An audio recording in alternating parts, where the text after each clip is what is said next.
The military K-9 hit the emergency room floor like a storm with teeth. The ambulance doors at Redwood Mercy Hospital had barely opened when the first shout came from the bay. "Move, we need a trauma room." Rain blew in behind the paramedics, cold and sharp, carrying the smell of wet pavement, diesel exhaust, and blood. Two EMTs pushed a gurney through the automatic doors, but the man on it was not lying still. He was half on the mattress, half twisted toward the floor, one hand locked around the worn tactical collar of a large Belgian Malinois. The dog came with him. Not dragged, not carried. He came because the wounded man's fingers were hooked through that collar, and because every line in his body said he would tear the world apart before he let go. The dog's coat was soaked black at the shoulders from rain. His tan sides heaved with each breath. A dark mask framed amber eyes that scanned the ER with terrifying focus. His paws struck the tile hard enough to echo against the nurse station. A young resident stepped forward first. "I've got him," the resident said, reaching for the man's shoulder. The K-9 moved faster than anyone in the room expected. He lunged across the gurney, teeth flashing inches from the resident's sleeve. The resident stumbled backward into a tray cart. Metal instruments clattered to the floor. Jesus, the dog did not chase him. He did not bark wildly. He planted himself over the wounded man's left side. Head low, shoulders high, warning every hand in that room to stay away. "Security," someone yelled. Another doctor, older, braver, or just more arrogant, came in from the other side. "Hold the dog. We need access to the patient." He reached for the man's jacket. The K-9 snapped again.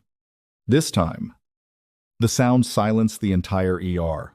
It was not a messy sound. It was controlled. A sharp, clean warning that stopped exactly where it was meant to stop. The doctor jerked his hand back. "Paul, get that animal out of my trauma bay," he said. Then Dr. Victor Harlan arrived. He came through the double doors in a white coat that looked too clean for night shift. Tall, square-jawed, silver at the temples. He carried authority like a weapon. People moved when he entered. Nurses lowered their voices. Residents straightened their backs. Harlan took one look at the dog. The blood on the floor. The wounded man gripping the collar. And the frozen staff around him. "What is this?" he demanded. One of the EMTs answered, breathless. "Single vehicle crash off Route 18. Male. Early 40s. Severe impact trauma." He had military ID on him. Dog wouldn't leave him. "That dog is interfering with care." Harlan snapped. "Remove it." The EMT shook his head. "We tried. He nearly took my glove off." "Then sedate it." The word went through the room like a cold hand. Sedate. A security officer appeared near the nurse's station. One hand on his radio. The other hovering near a taser on his belt. His name badge read Owen Pike. He was not a cruel man, but he was built like someone used to following orders before asking questions. "Need me to clear him?" Dr. Owen asked. The K-9 heard the tone. His ears flicked. His eyes shifted to Owen's hand. The wounded man on the gurney groaned. His face was streaked with rain and blood. He looked rugged, broad-shouldered, somewhere in his early 40s, with short, dark hair matted to his forehead. His jacket was torn at the ribs. A faded patch had been ripped nearly in half near the shoulder. Beneath the blood and mud, there was something about him that did not feel civilian, even unconscious. He held himself like a man who had learned pain in places far from clean hospital lights. The dog pressed closer to him. "Sir." A nurse called. "His pressure's dropping." "I know his pressure's dropping." Harlan said, "I also know no one can treat him while that animal is threatening my staff." The K-9 let out a low growl. Every person in the room took one step back, except one. Mara Ellison had been standing near the medication station with a half-finished chart in her hand when the doors burst open. She had not screamed when the dog lunged. She had not scattered with the others. She had simply watched. Mara was 36, though fatigue sometimes made her look older under the fluorescent lights. Her brown hair was tied in a practical bun. Her navy scrubs had faded from too many washes. Her shoes were plain. Her badge slightly scratched.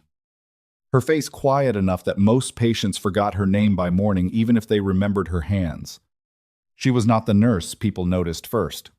That was fine with Mara. She had built a life around not being noticed. But now, as the ER held its breath around a military dog and a bleeding man, Mara saw what no one else was seeing. The dog was not attacking the room. He was guarding one side. Every time a hand went toward the man's left ribs, the canine reacted. Every time someone moved near the patient's head, the dog watched but did not lunge. Every time Harlan stepped closer, with anger in his voice, the dog stiffened. Mara set the chart down. Mada. Tessa Ward whispered from the nurse station. Don't. Tessa was charge nurse tonight, sharp-eyed and exhausted. With enough years in emergency medicine to know when a doctor's pride had become more dangerous than the injury. Mara stepped forward anyway. Not fast. Not dramatic. One slow step, then another. The canine's head turned toward her. Owen saw her moving and raised his hand. Nurse. Stay back. Harlan looked over his shoulder. Ellison. What are you doing? Mara did not answer him. She looked only at the dog. The ER lights buzzed overhead. Rain ticked against the glass entrance behind them. Somewhere down the hall, a monitor beeped too fast. Mara lowered her voice. He's not attacking, she said. Harlan's jaw tightened. He just lunged at 2 doctors. He blocked 2 doctors.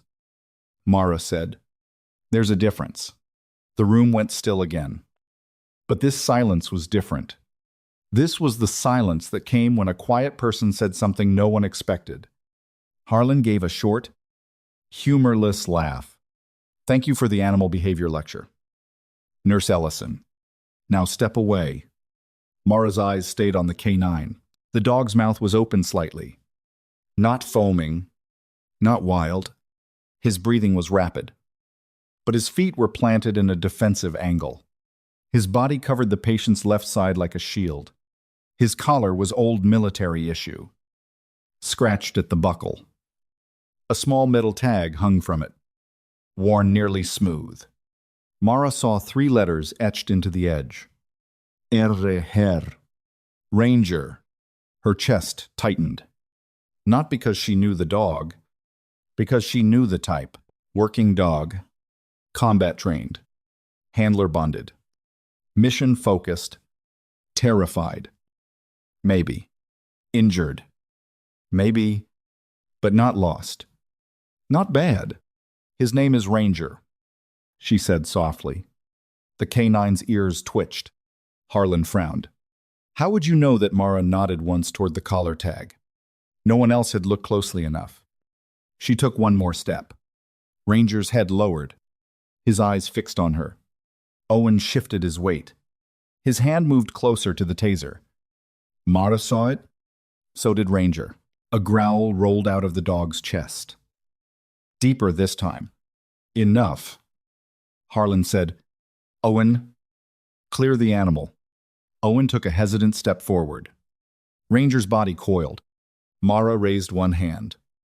Palm down. Not toward the dog, but toward Owen.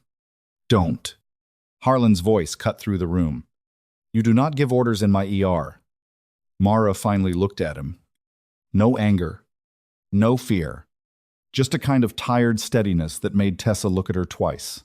If he fires that taser, Mara said, that dog will think the patient is under attack. And then you won't have a dog problem. You'll have a room full of injured people. Owen stopped. Harlan's face darkened. You are making assumptions about an animal you do not know. Mara looked back at Ranger. Maybe she did not know him. But she knew the shape of that fear. She knew the way a trained partner guarded a body after blast pressure.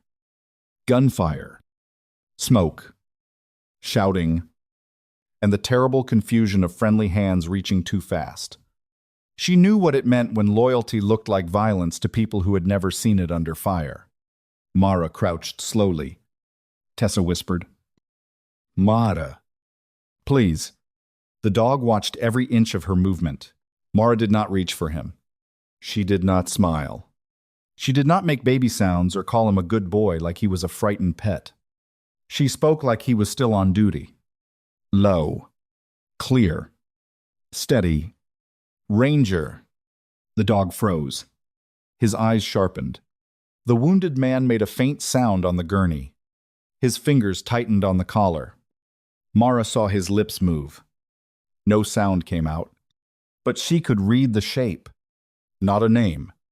A warning. Her pulse kicked once against her throat. She looked at the dog's paws. The collar. The patient's hand. The torn jacket. The left side he was guarding. Then she said two words she had not spoken inside a hospital in 11 years. Mercy. 6. The change was immediate. Ranger's growl stopped. His ears dropped half an inch. The tension in his shoulders broke like a rope cut clean. A soft sound came from somewhere behind Mara, maybe Tessa, maybe Lila Moreno, the young resident who had been too frightened to move. Ranger lowered himself to the tile. First his front legs, then his chest, then his head.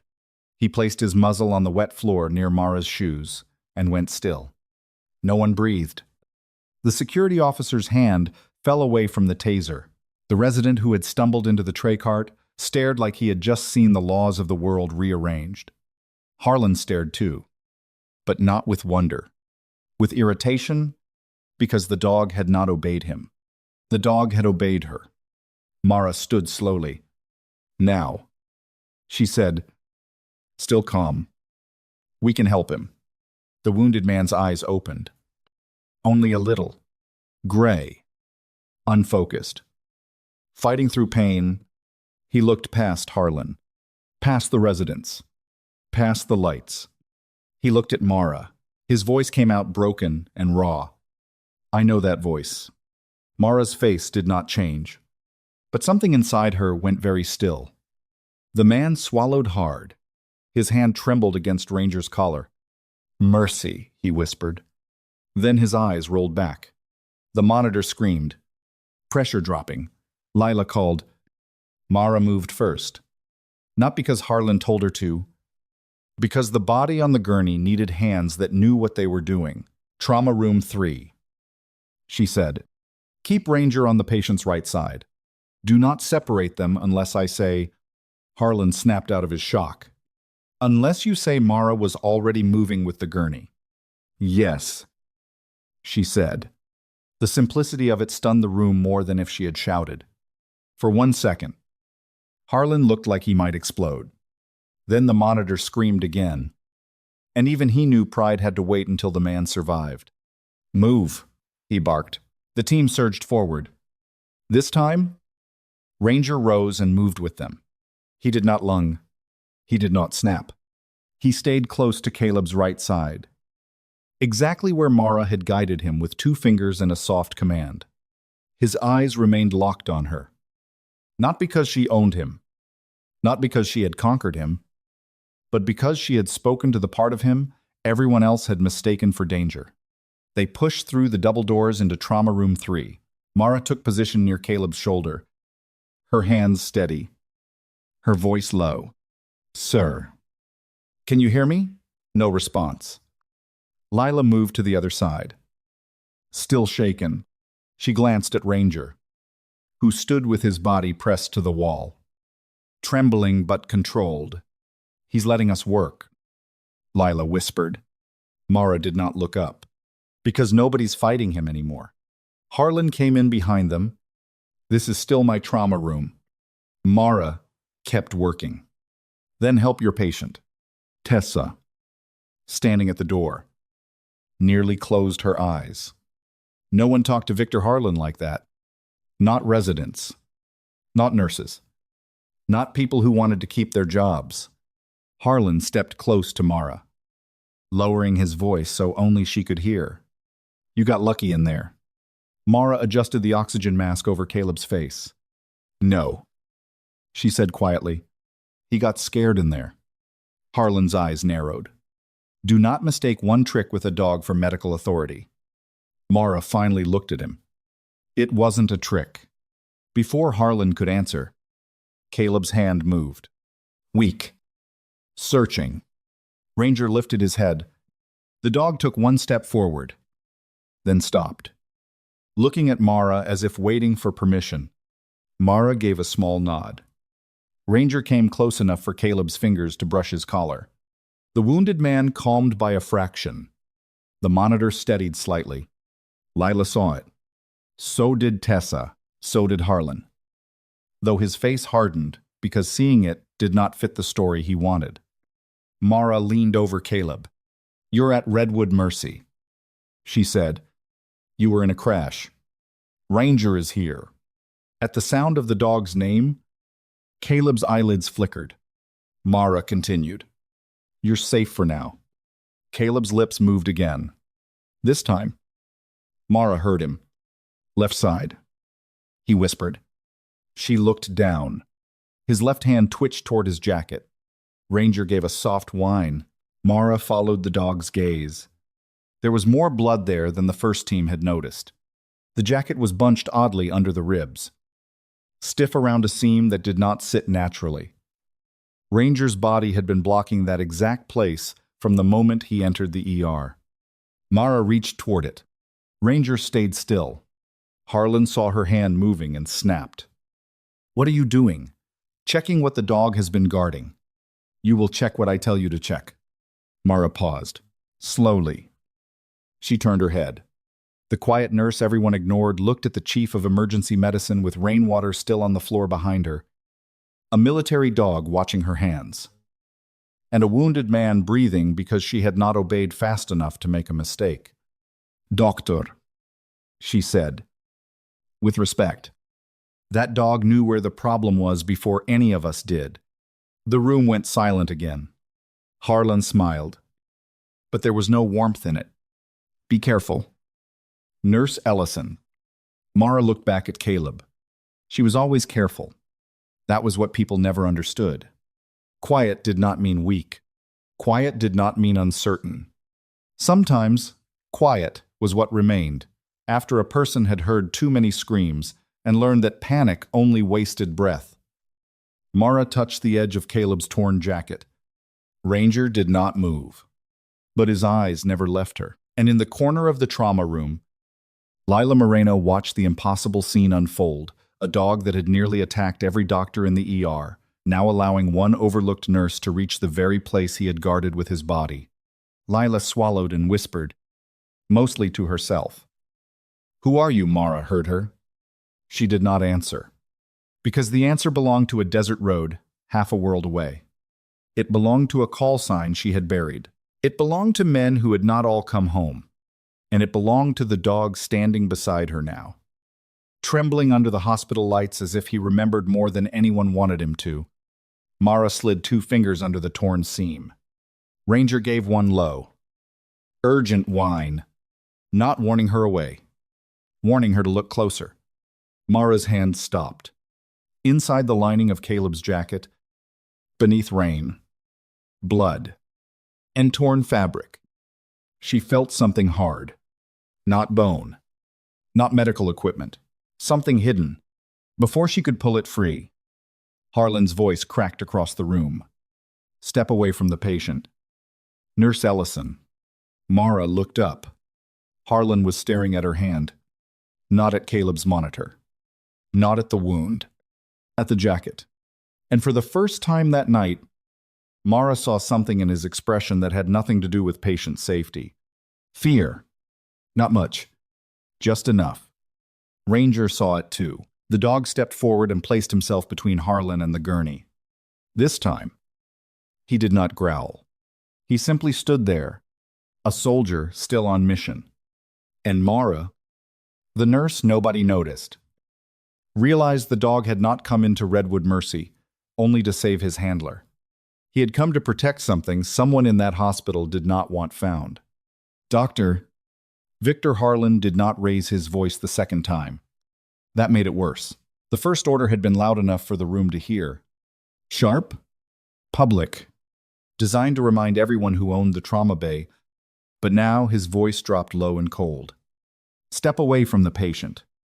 Nurse Ellison. Mara's fingers remained under the torn seam of Caleb Rourke's jacket. She did not pull the object free. Not yet. She could feel it through the lining flat. Hard-edged, about the size of a small phone or sealed medical pack. It had been placed deliberately, not accidentally. The stitching around the pocket was reinforced. The fabric was wet with rain and blood, but the object inside had not shifted during the crash. Ranger stood between Harlan and the gurney. No growl, no bark, just a wall of muscle. Training and memory. His amber eyes never blinked. Harlan stared at him. Then, at Mara. You are interfering with emergency care. Mara looked at Caleb's monitor. The rhythm was unstable, but not crashing. His oxygen had improved. His pressure was still low, but steadier than before Ranger had been allowed to stay near him. I'm trying to understand why the dog guarded this side, she said. You are not here to understand the dog. No, Mara said quietly. I'm here to understand the patient. That line landed harder than she intended. Lila Moreno looked down at the chart in her trembling hands as if she wanted to disappear. Tessa Ward, still near the doorway, watched Harlan's face and saw the change. He was no longer simply annoyed. He felt challenged. And Victor Harlan did not tolerate being challenged in front of residents, especially not by Mara Ellison. He stepped around the foot of the bed, careful to stay outside Ranger's reach. Let me make something clear, he said. This man is bleeding in my emergency department. My staff has already been threatened by an animal that should never have been allowed inside. You calmed him down. Fine. That does not make you a trauma surgeon. A handler. Or a decision maker. Mara heard the familiar rhythm beneath the words.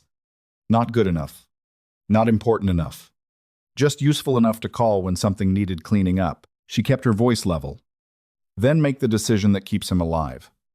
Don't move him away from the dog yet. Harlan's mouth tightened. You think a dog is medically necessary. I think this dog is connected to his stress response. When Ranger was pulled back, his vitals worsened. When Ranger returned, he stabilized. That is not evidence. It is observation. It is sentiment? No, Mara said. It is the room telling us what the patient can't. No one moved. The machines kept beeping. Ranger gave a faint whine and lowered his nose toward Caleb's left ribs again. Mara followed the motion. There it was. Again. The same exact spot. Not the bloodiest part. Not the most obvious injury. The spot beneath the reinforced jacket seam. Caleb's fingers twitched. Left, he whispered. Lila stepped closer. He said left again. Harlan shot her a look. The resident froze. Mara saw it. So did Tessa. That was how Harlan controlled a room. Not always by shouting, sometimes by making young doctors afraid to state what they had clearly heard. Mara moved her hand toward the jacket again. Ranger stayed still. Harlan snapped. I said leave it. Mara stopped. Not because she agreed, because now she was certain Harlan did not want her touching that jacket. A normal chief, worried about contamination, would say why. A normal doctor focused on trauma would ask what she felt. A normal leader would want every clue that explained the dog's behavior and the patient's words. Harlan only wanted her away from it. Tessa stepped into the trauma room. Dr. Harlan, she said carefully. Maybe we should let her check the seam. If the patient keeps referencing left side charge nurse, Harlan cut in. I am aware of what the patient said. Tessa's jaw flexed. He turned back to Mara. And you will chart what you observed. Then you will return to Station 2. Doctor, Moreno will assist me. Leela's eyes widened. Me. Yes. Unless you'd rather take training instructions from Nurse Ellison. It was meant to humiliate both of them. Mara saw Lila shrink a little. That bothered her more than the insult aimed at herself. Ranger's head rose. He had heard the change in the room. Dogs like him did not understand hospital politics. But they understood pressure. Tone. Threat. The way a group of humans went quiet when one person became dangerous. His ears angled toward Harlan. Mara shifted half a step. Just enough to draw Ranger's attention back to her. Easy, she murmured. Ranger's eyes softened by a fraction. Harlan noticed. Of course he noticed. So that's what this is, he said. Mara looked at him. What? You enjoy this. His voice carried now. Enough for the room to hear. Being the only one who can control the dangerous dog. Playing hero in front of frightened staff. Tessa's expression changed. Mara doesn't play hero, she said. Harlan ignored her. He looked at Lila. Document that Nurse Ellison continued interacting with the animal after being instructed to step back. Leela hesitated. Doctor, document it. Mara felt the first small crack of anger open under her ribs. Not loud anger. Not hot. The old kind. The dangerous kind. The kind she had learned to bury because anger made hands shake. And in a field tent with dust in your teeth and blood under your nails, shaky hands killed people. She looked at Lila. Document exactly what happened. Mara said, including Ranger's behavior when doctors reached for the patient's left side. Harlan's head turned slowly back to her. You are testing me. No, Mara said. I'm protecting a patient. He smiled thinly. You are a night nurse who got lucky with a phrase. The room went quiet. There it was. The sentence everyone felt. Even when they did not say it out loud. Just a nurse. Lucky. Small. Replaceable. Mara looked down at Caleb. His skin had gone gray beneath the blood. His breathing hitched. Ranger's nose nudged the edge of the gurney. Soft and urgent. Mara made the choice in the silence. Not a dramatic one. Not one she would have called brave. She simply chose the patient over the man in charge. Doctor, Moreno, Mara said. Watch his left side when I lift the jacket edge. Lila looked at Harlan. Then at Caleb. Then at Ranger. Ranger stared at her. Not threatening. Waiting. Lila swallowed. Okay. Harlan's face hardened. Doctor, Moreno. You will not. But Mara had already moved. Slow. Clear. Visible to everyone. No hidden motion. No pocketing. No tampering.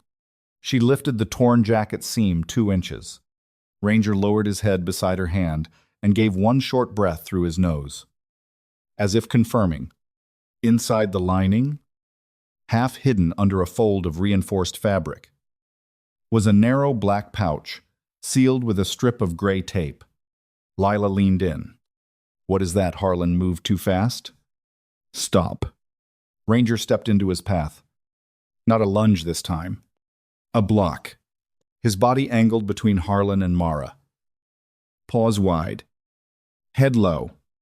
Owen Pike appeared at the door again. Drawn by the rising tension. Everything all right, Harlan pointed at Ranger. No. That dog is interfering again. Mara did not take the pouch out. She kept one hand visible and the other on Caleb's jacket. It's sealed, she said. Inside the lining. Then leave it there. It may be medically relevant. It is not. You don't know that. I know you are exceeding your role. Mara looked up. The room seemed to narrow around that word. Role. People like Harlan loved roles. Roles kept everyone in their assigned places. Doctor above nurse. Administrator above patient. Policy above judgment. Reputation above truth. But blood did not respect roles. Neither did shock. Neither did a military dog who had carried a mission through rain and glass and pain to a hospital full of people who could not see what he was trying to say. Caleb's hand moved again. His fingers scraped weakly at Ranger's collar. "Don't," he whispered. Mara leaned close. "Don't what?" His lips barely moved. "Don't let them." His eyes fluttered. Ranger whined. The sound cut through Mara more deeply than the monitors. It was not an animal noise. Not to her. It was grief, panic, duty, and pleading all caught in one throat. "Don't let them take it," Mara asked. Caleb's hand tightened once, then released. Lila looked at Mara. "You think he means the pouch?" Mara did not answer. She did not have to. Harlan clapped his hands once, startling everyone. "That is enough. We are done indulging this." He looked at Owen. "Remove the dog from the trauma room." Owen shifted uncomfortably. "Doctor." "He's calm right now. He is an animal in a sterile treatment space. He's also the only reason the patient let us touch him," Tessa said. Harlan's eyes snapped to her. Tessa did not back down. But she did not push further either. She had a unit to protect, a license. Staff who needed her after this night ended. Mara understood. Harlan took advantage of the hesitation. "Owen," he said, "I am giving a direct safety order." Owen stepped forward. Ranger's body went rigid. Mara felt the change before anyone else reacted. His breathing shortened. His shoulders lifted. His eyes flashed from Owen's belt to Harlan's hands to Caleb's exposed side. He was calculating threats. Not like a pet. Like a soldier who had learned that waiting too long could kill the person he loved. Mara moved between Ranger and Owen. "Don't crowd him." Harlan's voice sharpened. "Get out of the way." "Owen," Mara said. Still looking at Ranger. "Take 2 steps back." Owen stopped. Harlan exploded. "She is not your supervisor." Owen looked from Harlan to Ranger. For the first time that night, he did not obey immediately. That hesitation mattered. Mara lowered her hand near Ranger's line of sight. Palm open. "Ranger," she said. "Hold." The dog's ears flicked. "Hold," she repeated. Ranger stayed planted, trembling. His eyes were locked on Owen now. But he did not lunge. Leela whispered. He understood that. Harlan turned on her. Of course he understood. He is trained. That does not make this acceptable. Mara looked at Harlan. "No. It means every warning he has given us has been deliberate." Harlan said nothing. So Mara continued. He did not chase the resident. He did not attack the EMT. He did not bite Owen when Owen came in. He blocked anyone reaching for the same side. Caleb keeps trying to protect. That is your interpretation. It is the pattern. It is your fantasy. Mara's eyes hardened just slightly. Tessa noticed. So did Ranger. The dog looked up at her. And for one strange second, the trauma room seemed to fall away. Mara saw dust in the air instead of fluorescent glare, heard rotor blades instead of monitor alarms, felt a radio pressed against her shoulder and a voice yelling for a medic through static. She blinked once. The ER returned. Harlan was still speaking. "And I will not allow a nurse with some sentimental attachment to a dog to dictate emergency protocol." Mara's voice came quieter than before. "I don't have a sentimental attachment to him." "Then what is it?" She looked at Ranger. The dog's chest rose and fell too fast. His paws were wet. There was a small cut near one shoulder where glass had nicked him in the crash. No one had checked him. No one had even asked. "He's still working," Mara said. That silenced Tessa. It silenced Owen. It even silenced Lila, though she did not understand why the words carried so much weight. Harlan rolled his eyes. "Oh, for God's sake." Mara looked back at Caleb. "He came in here on mission," she said. and you keep trying to punish him for completing it." The words were out before she could stop them. Not too much, but close. Too close to the truth she had spent years keeping buried. Harlan studied hair then. Really studied her. For the first time, Mara saw calculation replace irritation. "You speak as if you know military working dogs." Mara reached for gauze. "I know stress behavior. That is not what I asked. I answered what matters." Harlan stepped closer, careful to remain behind the foot of the bed where Ranger could see him, but not reach him. "Were you military?" Nurse Ellison. The question struck the room differently. Tessa's eyes moved to Mara. Lila's pen stopped above the chart. Owen looked down at Mara's faded badge, as if it might suddenly contain more information than her name. Mara kept her face blank. "My employment file is available to administration." That was not an answer. "It's the one you're getting." Harlan smiled again. But this time, it carried satisfaction. He had found something. Not the answer. The wound. "Interesting," he said. "A nurse with a hidden history." A phrase that controls a military dog. And now an attempt to remove a sealed object from an unconscious patient's clothing. Mara understood the trap before he finished building it. He was turning everything around. Not because it made sense. Because in a hospital, paperwork could make almost anything sound dangerous if the person writing it had enough authority. He looked at Lila. "Document possible unauthorized handling of patient property." Lila's voice was small. But she didn't remove it. "Document the attempt." Mara looked at the young resident. Lila's eyes filled with conflict. Fear of Harlan. Fear of lying. Fear of being the next person he humiliated. Mara softened her voice. "Write what you saw." Lila looked at Ranger. The dog was still trembling. Still holding. Still refusing to become the monster Harlan needed him to be. Then she looked at Caleb. "I saw Nurse Ellison identify a hidden sealed pouch after the patient repeatedly referenced his left side." Lila said carefully.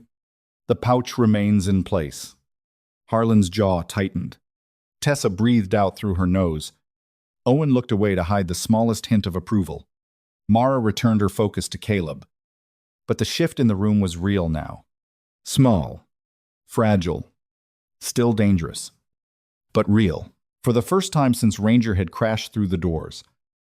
Harlan was not the only person defining what everyone saw. He felt that loss immediately. "Fine," he said. "If everyone here is suddenly an expert in canine psychology and battlefield medicine, we will follow formal procedure." He turned toward the hallway. "Tessa, call administration. I want Diane Kessler notified." "Owen, animal control standby." "Doctor Moreno, prepare the patient for imaging." "Nurse Ellison." He paused. The pause was deliberate. "You are relieved from this case." Ranger's head snapped toward him. Mara did not move. Harlan spoke louder. "You will leave trauma room 3. Now." Tessa took one step forward. "Victor, do not." Harlan said. "This is no longer a discussion." Mara looked at Caleb. His face was slack. But his fingers had found Ranger's collar again. Ranger looked at Mara. There were rooms in every life where a person learned exactly how little power they had. Mara had been in many. A field tent with no blood left in the cooler. A transport helicopter too full for every wounded man. A command briefing where names became numbers, and numbers became silence. And now, a clean American trauma room where a doctor in a white coat could remove the only person a terrified working dog trusted. Because her badge said nurse, and his badge said chief, Mara stepped back.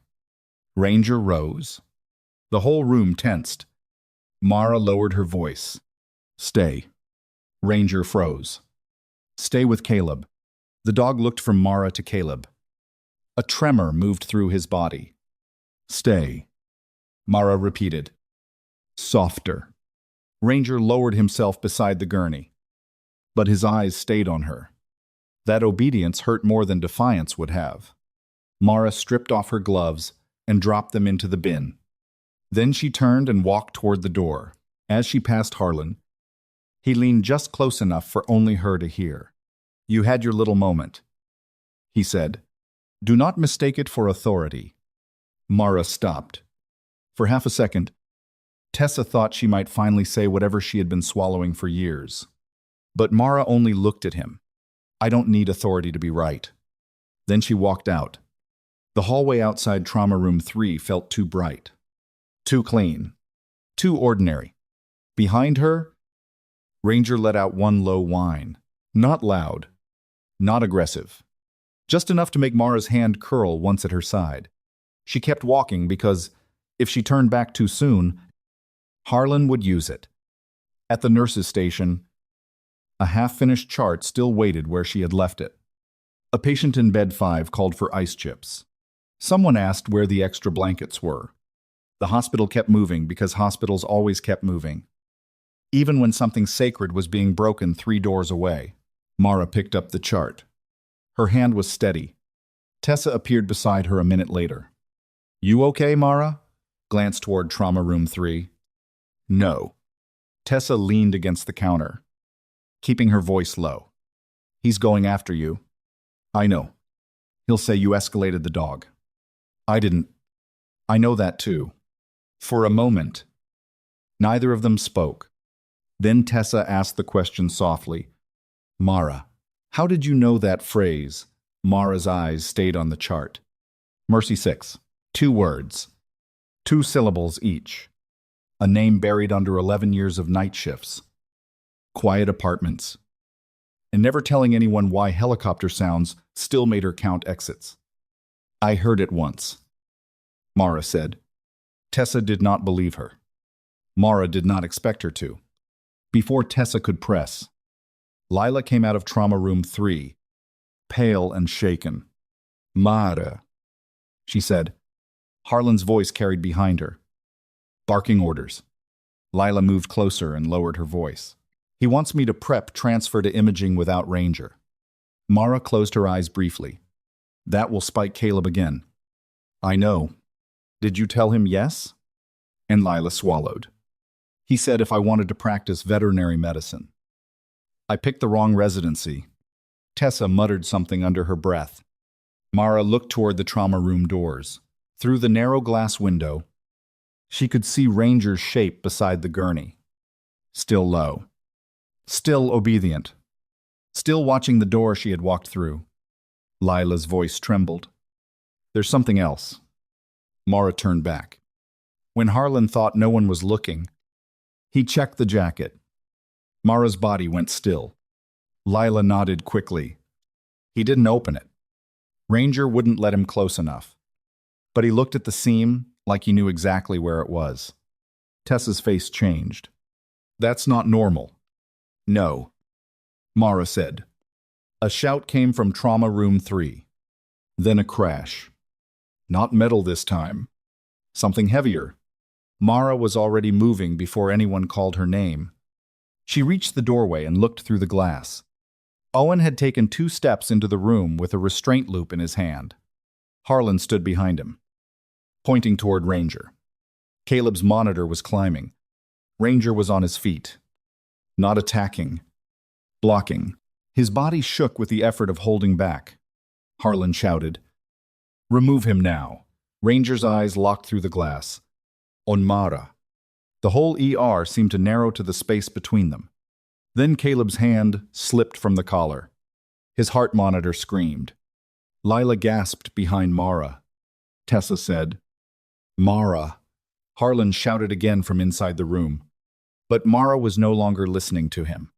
She pushed the trauma room door open, and Ranger, still shaking, still guarding, did not move until she said the only words that could reach him through fear.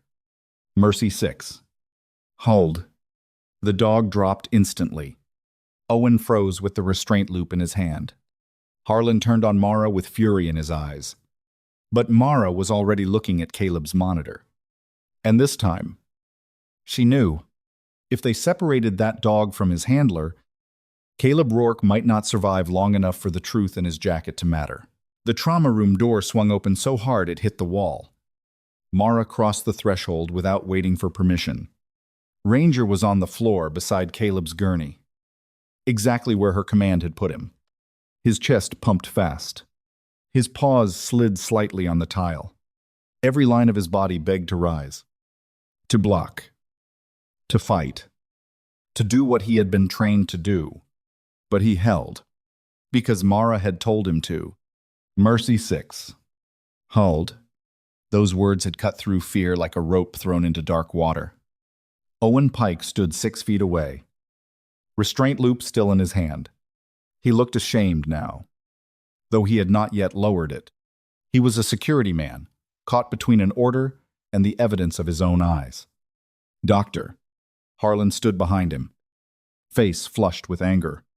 You were removed from this case. Harlan said. Mara did not look at him.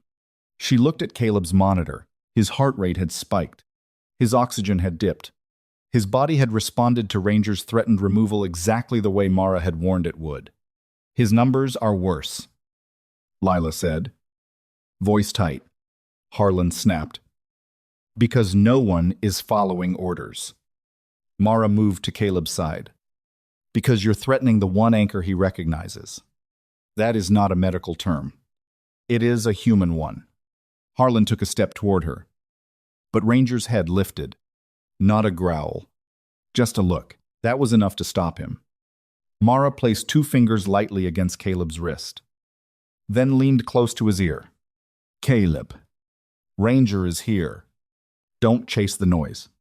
Stay with my voice. Caleb's eyelids flickered. His lips moved. No sound. Mara lowered her voice further, so the room had to lean toward her. You're not in the valley. You're at Redwood Mercy. Rain outside. Fluorescent lights. Tessa at the door. Lila on your left. Ranger on your right. Caleb's breathing hitched. Ranger crawled forward an inch on his belly. Mara glanced down. Easy. The dog stopped. Trembling, Caleb's fingers moved weakly against the sheet. Dust, he whispered. Mara's face did not change. But inside her, a door she had nailed shut years ago opened a crack. Dust. Not hospital dust. Not Oregon Road dust. Afghan dust. Fine as flour. Bitter on the tongue. Sticking to sweat and blood and the black rubber of helicopter floors. Caleb swallowed. Dust line.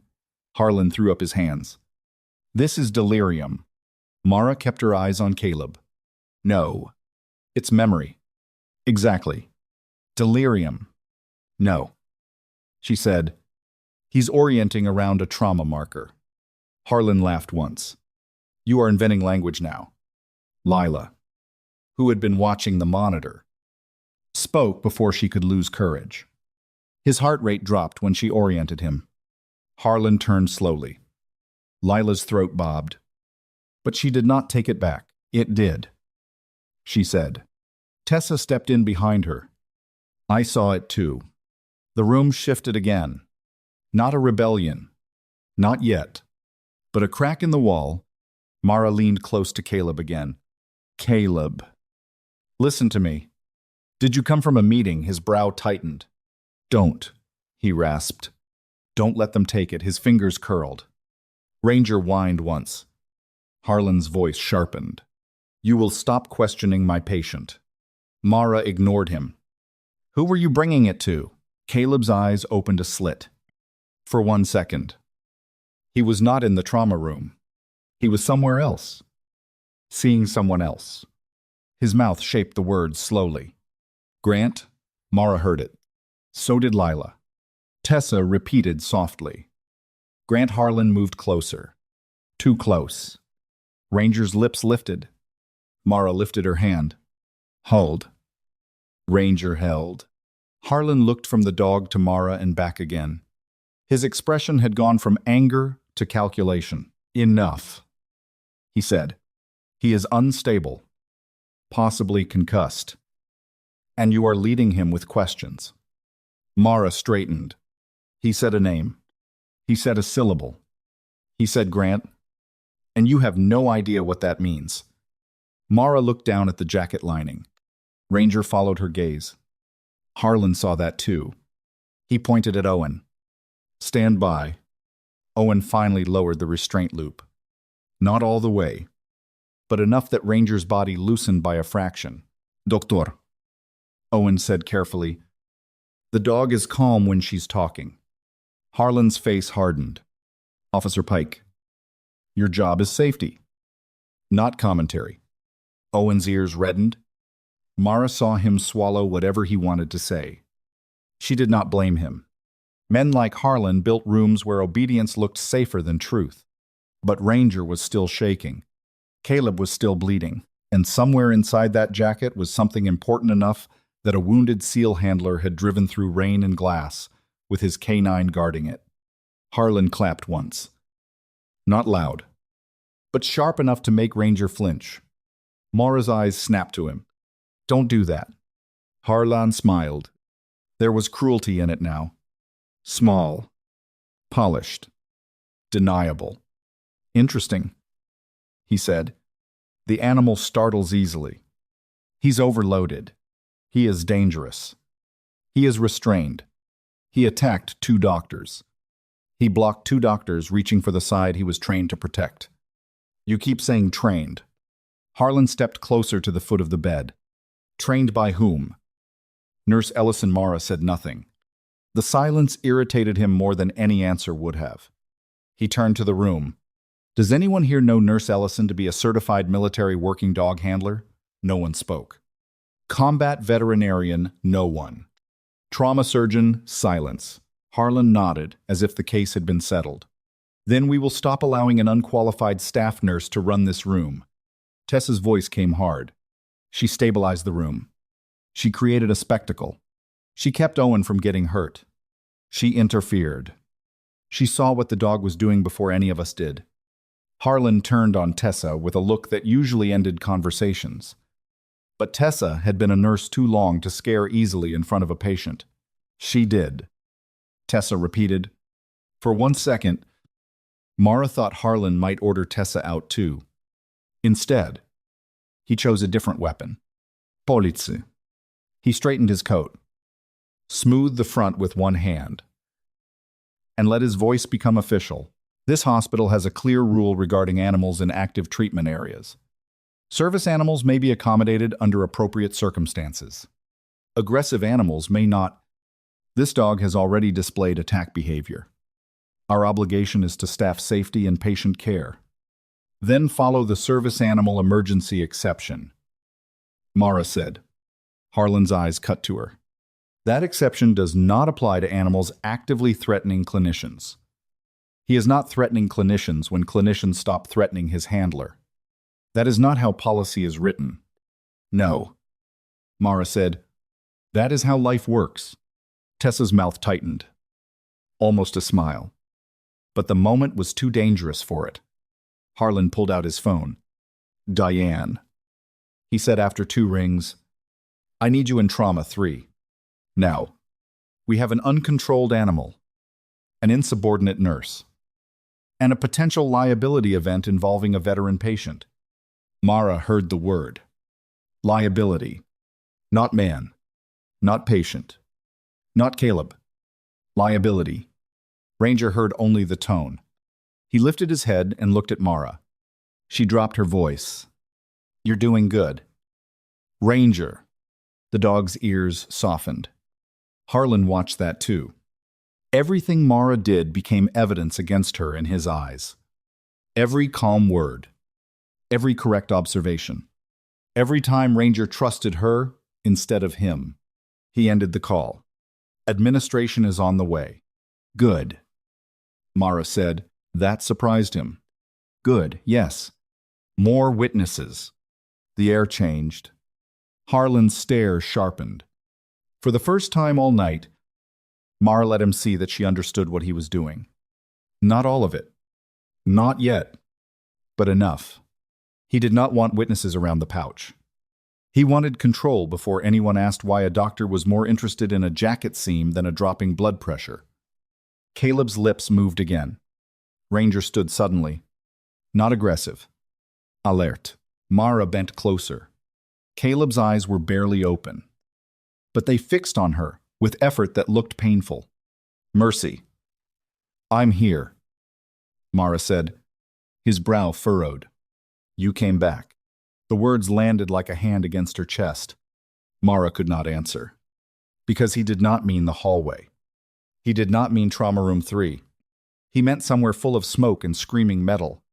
Caleb's fingers reached for her sleeve, but fell short. Bird was burning. He whispered. You said, count my voice. Mara's throat tightened.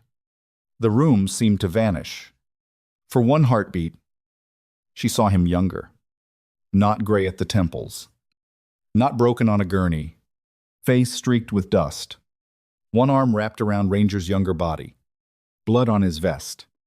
Eyes locked on her while rotors beat the air into chaos. Count my voice. That was what she had told them when the medevac lights flickered and men started to panic. Count my voice. Not the shots. Breathe when I speak. Stay with me until we lift. She had said it so many times that night her throat bled. Mercy 6. That was what they called her after. Not because she wanted a name. Because in that valley, names became lifelines. Mara Tessa's voice pulled her back. Mara blinked once. The trauma room returned. Harlan was staring at her. So was Lila. Owen, too. Ranger had moved closer and pressed his head lightly against Mara's thigh. Not for command. For comfort.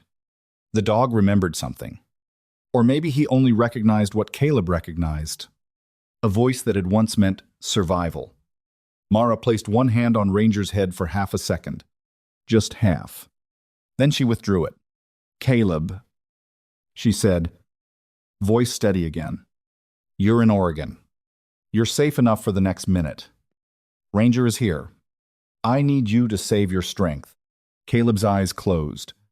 The monitor eased slightly. Lila whispered. That was not delirium. Harlan heard her. What did you say? Lila looked frightened. But not as frightened as before. I said that memory was coherent. Coherent, Harlan said. He is bleeding. Hypoxic. And drugged from emergency transport. Still coherent enough to identify her. Harlan's mouth tightened. Tessa looked at Lila with something like pride. Mara did not let herself feel it, because the battle was not over. The double doors opened, and Diane Kessler entered, like a woman stepping into a public relations disaster. She was in her early 50s, precise and polished, with pearl earrings and a tablet pressed against her chest. Gamey. Hospital administrators had a way of entering clinical spaces as if the suffering inside them were mostly a scheduling problem. Her eyes went first to Ranger, then to Caleb, then to the blood, then, finally, to Harlan. What happened? Harlan spoke before anyone else could. A military dog attacked staff members, obstructed emergency treatment, and Nurse Ellison repeatedly ignored direct orders. There was also an issue with patient property she attempted to access without authorization. Diane's gaze moved to Mara. Not curious. Assessing. Mara recognized the look. It was the look people gave when they were deciding whether you were a problem to solve or a person to hear. Diane chose problem. Nurse Ellison. She said, Why are you in this room if you were removed from the case? Mara answered plainly. Because the patient destabilized when security attempted to remove his K9, the animal should not be here. The animal is part of why the patient is alive. Diane looked at Harlan. Harlan gave a small shake of his head, as if humoring a difficult child. Diane sighed. Mara. This is not a battlefield. The sentence went through the room. Mara felt it in the scar tissue of memory. Harlan's eyes flickered with satisfaction, because he had said something similar earlier. And now administration had unknowingly tightened the same rope. Mara's voice stayed calm. No, it isn't. Then you need to stop acting like it is. Ranger made a soft sound. Mara looked down. His eyes were on her face. Not the room. Here, she wondered what he smelled now. Antiseptic. Adrenaline. Old fear. Rainwater. Blood. Could dogs smell memories? Could they find the parts people hid under clean scrubs and quiet habits? Diane stepped closer, stopping when Ranger's head turned. We cannot have a reactive animal in an active trauma bay, she said. He is not reactive when handled correctly, Mara replied. And are you the only person on staff who can handle him correctly? Mara did not answer quickly enough. Diane noticed. Harlan noticed. That silence became another weapon. Diane's tone cooled. Then you understand the liability. I understand Caleb Rourke may die if you separate them without a plan. Diane's expression tightened at Caleb's full name. It was small. Almost nothing. But Mara saw it. So did Ranger. In his own way. His ears pricked. His eyes moved from Diane to the jacket seam. Mara's pulse slowed. Diane knew the name. Maybe only from an alert. Maybe from the veteran program. Maybe from something worse. Harlan stepped in smoothly. We need animal control and sedation authorization. We also need Nurse Ellison relieved pending review. Tessa's head snapped toward him. Victor, this is not personal, he said. That was how people made personal things sound clean. Diane looked at Mara's badge. Mara Ellison. You are temporarily suspended from direct care involving this patient pending administrative review. The words were formal, flat. They fell harder than shouting. Lila looked stricken. Owen looked at the floor. Tessa said, Diane, you can't be serious. I am very serious. Diane said, this hospital will not be held hostage by an animal and a nurse refusing chain of command. Mara felt heat rise behind her eyes. Not tears. Not yet. Anger. Grief. And the old exhaustion of being right too early in a room full of people who preferred obedience. Harlan held out his hand. Badge. The room seemed to narrow. Mara looked at him. He did not have the authority to take her whole identity. Not really. Not the years. Not the lives. Not the nights she had stayed after shift because an old veteran was afraid to sleep. Not the patients who never knew her last name but remembered that she had kept her hand on their shoulder when they were scared. But he could take the plastic card clipped to her scrubs. He could make a symbol out of it. And he wanted to. Tessa stepped forward. No. We can file review after the patient is stable. Harlan's hand stayed out. Badge. Nurse Ellison. Ranger rose. Slowly. The room tensed. Mara turned toward him immediately. Ranger. The dog froze. His chest heaved. His eyes were on Harlan's hand. Not because Harlan was touching Caleb now. Because he was reaching for Mara, Mara understood with a sudden ache that the dog had expanded the mission. Caleb first. Pouch second. Now her. Down. She whispered. Ranger did not move. Mercy 6. She said.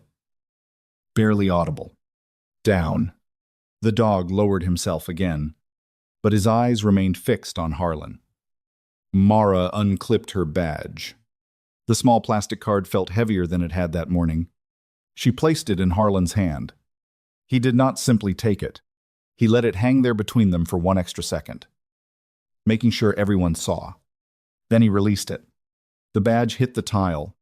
A small, cheap sound, plastic against hospital floor. But it landed like a slap. No one moved. Mara looked down at it. So did Ranger. The Belgian Malinois rose again. This time, Mara did not command him fast enough. He walked forward. Owen's hand moved toward his belt, then stopped. Ranger lowered his head to the floor. His teeth closed gently around the badge clip. He picked it up like something sacred. Then he turned and carried it back to Mara. Not to Harlan. Not to Diane. To Mara. The room broke open in silence. Ranger stopped at her feet and lifted his head. The badge dangled from his mouth. Mara stared at him. For 1 second. She was not a suspended nurse in a hospital that had chosen policy over sense. She was a medic on a dust-choked road, hearing a handler shout that the dog had found another survivor. She was a woman who had spent 11 years trying not to be remembered. And now a dog remembered enough. Mara took the badge from Ranger's mouth. Her fingers brushed his muzzle. "Thank you," she whispered. Ranger pressed his head briefly against her knee. Harlan's face had gone pale with fury. Diane looked unsettled now, because even administrators understood optics. And there was no policy language clean enough to erase what everyone had just seen. The dangerous animal had returned the badge to the nurse who calmed him. The monster had chosen the person. The hospital just humiliated. Tessa's voice was quiet but sharp. "Tell me that doesn't matter." No one answered. Then Caleb's monitor shrieked. His body jerked on the gurney. Lila rushed to him. "He's crashing." Harlan spun. "Move." Mara stepped forward out of instinct. Harlan pointed at her. "No. You are suspended." Mara stopped. Ranger lunged to Caleb's side. Not at anyone, but toward the man slipping away. Caleb's hand searched blindly. Ranger pushed his collar under Caleb's fingers. The monitor kept screaming. Lila looked from Harlan to Mara. Panic cut through her training. "Mara," she said. "What do I do?" Harlan barked. "You ask me." "Doctor Moreno." But Lila's eyes stayed on Mara. And in that moment, every person in Trauma Room 3 understood the truth. Harlan had spent all night trying to bury. Authority was not the same as trust. Mara looked at Caleb's color. Ranger's position. The angle of the torn jacket. The left side, still untouched, because everyone had been too busy fighting the dog. Then she made the second choice that would cost her. She clipped the badge back onto her scrubs. Not because Harlan had given it back. Because Ranger had, and because Caleb Rourke was dying, Mara stepped to the bedside. "Lila," she said, voice calm and clear. "Listen carefully." Harlan shouted her name. Mara did not look at him. "Caleb, stay with my voice," she said. Ranger pressed against the gurney. The monitor screamed. And Mara Ellison, suspended, humiliated, and still the only person in the room, the K9, trusted, reached for the wound everyone else had missed. The monitor screamed like it was trying to wake the whole hospital. Caleb Rourke's body jerked once on the gurney, then went frighteningly still. Lila stood frozen for half a second, one hand hovering above the tray. Her training battling panic, Tessa moved toward the medication cart. Owen took a step back from Ranger. Not because the dog threatened him, but because everything in the room had suddenly become too fast to understand. "Doctor," Harlan shouted orders. Too many orders. Too loud. "Move him. Get the dog back. Prep for transfer. Dr. Moreno. Focus. Somebody get security clear." "No," Mara said. It was not loud, but it cut through everything. She had clipped her badge back onto her scrubs. The plastic still carried the damp mark of Ranger's mouth. Harlan had not restored her. Diane had not approved her. No one in authority had given her permission to step forward. But Caleb was crashing. And Ranger was staring at her with the terrible trust of a creature who had already chosen the person he believed could save his handler. Mara moved to the left side of the gurney. Ranger moved with her. This time, he did not block. He opened space. That was the first thing Lila noticed. The same dog who had nearly taken off a resident's sleeve now shifted his body just enough for Mara to reach the guarded place. He pressed himself against the bed rail. Head low. Eyes on Caleb's face. Giving Mara the one access point, He had denied everyone else. Mara looked at Lila. Watch his airway. Keep your eyes on his color. Not Harlan's voice. Lila snapped into motion. Harlan's face darkened. Dr. Moreno. You will take orders from me. Lila's hands shook, but she obeyed Mara's instruction anyway. Tessa saw it and stepped in without hesitation. What do you need? Mara's eyes moved quickly over Caleb's body. Torn jacket. Left ribs. Blood beneath fabric. Rangers repeated guarding. Caleb's weak words. Left side. Don't let them take it. Scissors. Mara said. Trauma shears. I'm opening the jacket along the seam. Not removing the pouch until we have witnesses. Diane Kessler. Still near the foot of the bed. Stiffened. Absolutely not. Mara did not look at her. Tessa. Tessa placed the shears in Mara's hand. Harlan lunged forward. Nurse Ellison. If you cut into patient property after suspension. If I don't, Mara said, he may not survive long enough for your paperwork. She slid the shears carefully under the outer layer of Caleb's torn jacket. Ranger's breathing changed. Fast. Shallow. Mara paused. She looked down at him. Ranger. Eyes. The dog looked at her. Not at Harlan. Not at Owen. At her. Mercy 6. She whispered, Let me work. The dog's body trembled once. Then he lowered his muzzle to the mattress beside Caleb's hand. Caleb's fingers found the collar again. The monitor steadied by a fraction. Lila saw it. His rhythm responded. Harlan snapped. His rhythm responded to intervention. What intervention? Tessa asked. Harlan ignored her. Mara cut the seam. The fabric opened. A darker layer showed beneath the lining, not hospital material. Not ordinary jacket padding. Reinforced nylon. A hidden pocket stitched close to the ribs. And beside it, half concealed by blood. A bruise pattern spread under Caleb's skin, where pressure had been trapped against the pouch during the crash. Mara's jaw tightened. There, she said. Lila leaned in. Her face went pale. That's why he kept guarding the left side.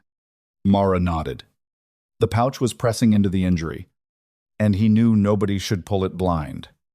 Harlan stepped closer. Move aside. Ranger lifted his head. Mara raised one hand. Hold. Ranger froze. Owen whispered, almost to himself. That dog has more discipline than half the people I deal with. Diane heard him and shot him a look. Owen looked down, but he did not apologize. Mara exposed the pouch enough for everyone to see it. It was black, sealed, and marked only with a strip of gray tape. No logo. No label. New Hospital barcode.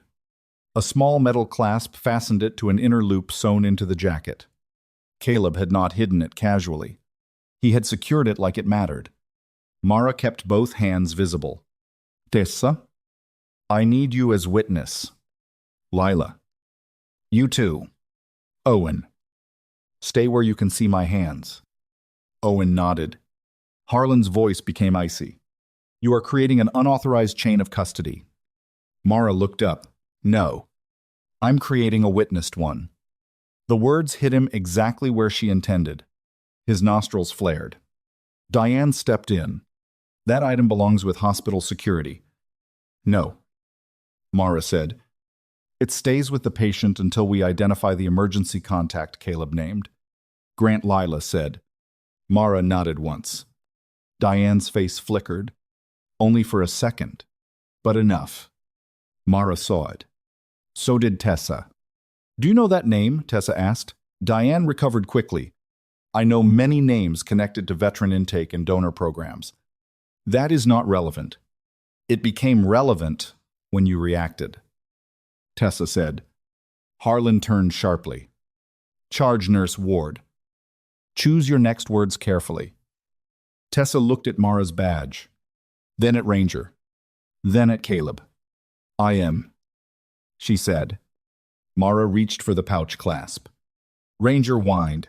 She stopped instantly. The dog's nose nudged Caleb's jacket, then moved toward Caleb's hand, then back toward the clasp. He doesn't want it removed from him, Lila said. He doesn't want it taken. Mara corrected. There's a difference. Mara leaned close to Caleb. Caleb, I need to secure what you are carrying. I won't let them take it without witnesses. Do you understand? His eyelids fluttered. A sound came from his throat. Not yes. Not quite, but his fingers tightened around Ranger's collar. Mara looked at Ranger. Will you let me open the clasp? Ranger stared at her. The room was so quiet, the rain against the ambulance bay windows sounded far away. Mara lowered her voice. Mercy 6. Ranger slowly lowered his head. Permission. Not surrender? Mara unclipped the pouch from the inner loop and placed it on Caleb's chest. Never breaking visibility. Clear bag, she said. Tessa grabbed one from the supply drawer. Diane snapped. Stop handing her materials. Tessa did not stop. She opened the bag. Mara slid the sealed pouch inside and held it up where everyone could see. Witnessed by Nurse Tessa Ward. Dr. Lila Moreno. Security Supervisor Owen Pike. Mara said. Recovered from inside, patient Caleb Rourke's jacket lining, after patient repeatedly referenced left side and canine, repeatedly guarded the same area. Harlan laughed sharply. You think saying that out loud makes it official? Owen spoke before Mara could. It makes it harder to lie about. The room changed again. Owen seemed surprised by his own voice. Harlan turned toward him slowly. What did you say? Owen swallowed. Then straightened. I said it makes it harder to lie about. Doctor. For a moment. No one breathed. Mara saw Owen's hand tremble once near his belt. Not from fear of Ranger this time. From fear of consequences. But he did not take it back. Ranger, still pressed beside Caleb, looked at Owen and gave a soft huff. Tessa almost smiled. Diane did not. This is out of control. She said, No. Mara said, For the first time tonight, it is documented. Harlan's eyes fixed on the bag. What's inside? Mara held it away from him. I don't know. Then open it. No. His voice sharpened. You just cut it out of his clothing. I secured it. I did not search it. Then give it to me. Ranger stood. Not fast. Not dramatic. But the motion pulled every eye in the room. His body moved between Harlan and Mara. The dog did not growl. He had learned now that Mara did not need him to escalate. She needed him to stand. So, he stood. Harlan stared at the dog with open hatred. There it is again. Threatening behavior. Mara's voice stayed calm. He is responding to you, reaching for what Caleb told us not to let anyone take. Diane said. You do not know what Mr. Rourke meant. I know he named Grant. Diane's eyes hardened. Mara saw it. The second reaction confirmed the first. Diane knew enough to be afraid of that name. Caleb's monitor beeped again. Still unstable, but less frantic. Lila looked at the exposed injury under the open jacket. We need imaging, she said. But not like this. We need to stabilize him first. Harlan seized on it. Exactly. Which requires removing the dog and the unnecessary people from the room. No, Lila said. The word came out before she was ready. Harlan stared at her. Lila looked terrified. But she kept going. No. She repeated. Separating Ranger from Caleb caused the spike. The dog is currently calm and positioned away from the sterile field. The patient responds to the dog's presence and to Nurse Ellison's voice. Harlan said, You are a resident. Yes, Lila said, and I'm documenting what I observe. Mara glanced at her. There was pride in her chest, but also worry. Harlan would punish Lila for this if he could. Men like him remembered every moment of disobedience. But Lila's hand was steadier now as she wrote. Tessa leaned near Mara and murmured, "We can't hold this room forever." "I know." "What's the next move?" Mara looked at Caleb, then at the bag in her hand, then at Ranger. Grant. Caleb had said it. The pouch likely had the answer. But opening it without proper authority would hand Harlan the excuse he wanted. Giving it to Harlan would be worse. Mara needed outside authority. Not hospital authority. Caleb's authority. "Check his wallet and emergency card," Mara said. Harlan snapped. "Absolutely not." Tessa stepped toward the patient belongings tray. "Already inventoried from intake," Diane said. "Those belongings are under hospital custody." Tessa looked at her. "And I'm charge nurse." Another crack. Small, but spreading. Tessa pulled the damp wallet from a clear intake bag. She opened it carefully. Hands visible. Driver's license. VA card. A folded paper with emergency contacts. A worn photograph of Ranger Younger. Ears too big for his head. Standing beside Caleb in desert gear. Mara looked away quickly. Too late. The image had already gone through her. A younger Ranger. A younger Caleb, dust on both of them. Tessa found a laminated card tucked behind the VA card. Her expression changed. What Mara asked. Tessa read it aloud. "In case of emergency involving handler or K9, contact Commander Elias Grant." The name moved through the room like a fuse catching fire. Lila looked up. Owen whispered, "There's your Grant." Diane's face went pale enough that even Harlan saw it. Mara held out her hand. Tessa gave her the card. There was a number printed beneath the name, along with a second line. "Do not separate working K9 from handler unless medically unavoidable. Preserve attached materials." Mara read it once. Then again, her eyes moved to Ranger. The dog was watching the card. As if paper could carry scent. As if names mattered. Maybe they did. Harlan reached for the card. Mara stepped back. Ranger stepped with her. Harlan stopped. "You are not calling anyone," he said. Mara looked at him. "Why?" "Because this is a hospital matter. A military emergency contact card says otherwise." Diane cut in. "We need to verify through proper channels. Then we'll verify." Mara said, "With administration, with the emergency contact listed by the patient." Harlan's face tightened. "You are suspended." Mara lifted the badge Ranger had returned. "Then call me a witness." She turned to Owen. "Can I use the trauma room phone on speaker?" Owen looked at Harlan, then at Diane, then at Ranger, standing between Mara and the two people trying hardest to stop her. Owen walked to the wall phone. "Yes," he said. Harlan moved toward him. "Pike." Owen picked up the receiver. His voice shook, but only slightly.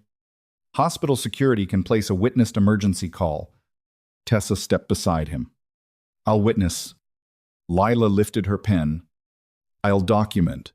The room was no longer Harlan's alone. Mara felt the shift. And so did Ranger. The dog pressed closer to Caleb. But his eyes softened. For the first time since he had crashed through the ER doors, someone besides Mara was listening to what he had been trying to say. Mara dialed the number. Each tone sounded too loud. Diane whispered something to Harlan. Too low to catch. Harlan's expression went flat. Dangerously flat. The line rang once. Twice. 3 times. A recorded system clicked. Then, a man's voice answered. Grant. No greeting. No department name. Just the name. Mara held the receiver on speaker. My name is Mara Ellison. I'm an ER nurse at Redwood Mercy Hospital in Oregon. We have Caleb Rourke in trauma care with his military working dog. Ranger. Caleb was in a crash. He named you as emergency contact. Silence. Then the voice changed. Not louder. Sharper. Say that name again. Caleb Rourke. No. The man said, Your name? Mara closed her eyes for half a second. The room watched her. Ranger lifted his head. Mara opened her eyes. Mara Ellison. The man on the phone breathed once. Then he said, very quietly, Mercy 6. The trauma room went still. Harlan's eyes narrowed. Diane looked as if the floor had shifted beneath her. Tessa turned toward Mara. Shock open on her face now. Lila's pen stopped. Owen looked between the phone and the dog. Ranger made a sound. Soft. Recognition. Mara's hand tightened around the receiver. I haven't used that name in a long time, she said. Commander Elias Grant's voice hardened immediately. Is Ranger with Caleb, yes? Is he guarding the left side? Mara looked at the dog. Ranger stared back. Yes. Did anyone separate them? Mara did not answer fast enough. Grant understood. His voice dropped colder. Who ordered it? Harlan stepped forward. This is Dr. Victor Harlan, Chief of Emergency Medicine. We are managing a volatile animal situation. Grant cut him off. That dog is not volatile. Doctor, he is trained. Harlan's face darkened. You have no idea what happened in my ER. I know, Ranger. Grant said, I know Caleb Rourke. And if Mercy 6 is standing in your trauma room telling you that dog is guarding something, you should have listened the first time. The words hit the room like thunder. Mercy 6. Standing in your trauma room. Mara looked down. She wished, suddenly and painfully, that the floor would open and swallow the past before everyone could see it. But Ranger stepped closer and pressed his shoulder against her leg. Not commanding, not asking, just there. Grant continued, do not separate dog, handler, and recovered materials. Do not open the pouch unless Caleb authorizes it or I arrive. Preserve all footage and all records from the moment Caleb entered your facility. Diane found her voice. Commander Grant. This hospital has protocols. So do we? Grant said.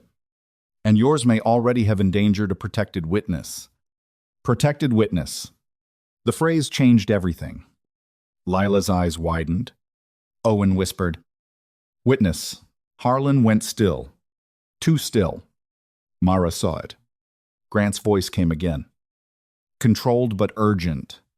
How long since arrival? Tessa answered. Approximately 36 minutes. Who has touched the pouch? Mara said. I recovered it from the jacket lining. Sealed and visible. With witnesses. It is in a clear hospital bag. It has not been opened. Good. Harlan said. This is absurd. You cannot dictate emergency care over a phone. No. Grant said, but I can tell you that I am on my way with authority you will not enjoy ignoring. Diane's lips parted. Grant continued. And Doctor. Harlan did not answer. Grant's voice dropped. Until I arrive. You do not touch that pouch. The line stayed open for one more second. Then Grant said to Mara, softer. Keep them alive. Mercy 6. The call ended. The trauma room did not move. Mara slowly set the receiver back. For a moment. The only sound was Ranger breathing beside Caleb's bed. Then Harlan spoke. You should have told us who you were. Mara looked at him. No. She said. You should have listened before you knew. No one answered. Because that was the truth, the whole room had been circling all night. Harlan had not ignored her because she lacked knowledge. He had ignored her because he believed a quiet nurse could not possibly have any. Caleb groaned. Ranger turned immediately. Mara stepped back to the bedside. Lila, she said. Now we stabilize him for imaging. Lila nodded. Yes. Harlan opened his mouth. But this time, No one looked at him first. Not Leela. Not Tessa. Not Owen. Not even Ranger. They looked at Mara, and Mara Ellison, who had spent 11 years trying to disappear into night shifts and quiet competence. Looked at the wounded man, the loyal dog, and the sealed pouch that had dragged her old life into the light. Then she said what she had said on battlefields, in helicopters, and now in a small Oregon ER full of people finally ready to hear her. Stay with my voice. Ranger lowered his head against Caleb's hand. Caleb breathed, and the room went to work. For the next 20 minutes, Redwood Mercy Hospital felt like a building holding its breath. No one said the word out loud. Protected witness, but everyone had heard it. It sat in trauma room, 3 heavier than the rain outside. Heavier than the blood drying on the floor. Heavier than Dr. Harlan's orders. Caleb Rourke was alive, but barely. The team worked around him with a new rhythm now. Not smooth, not comfortable, but honest. Lila called out changes as she saw them. Tessa checked every medication, every line, every monitor. Owen stood where he could see the sealed pouch in its clear bag without touching it, and Ranger stayed beside Caleb's right side. Low, focused, still working.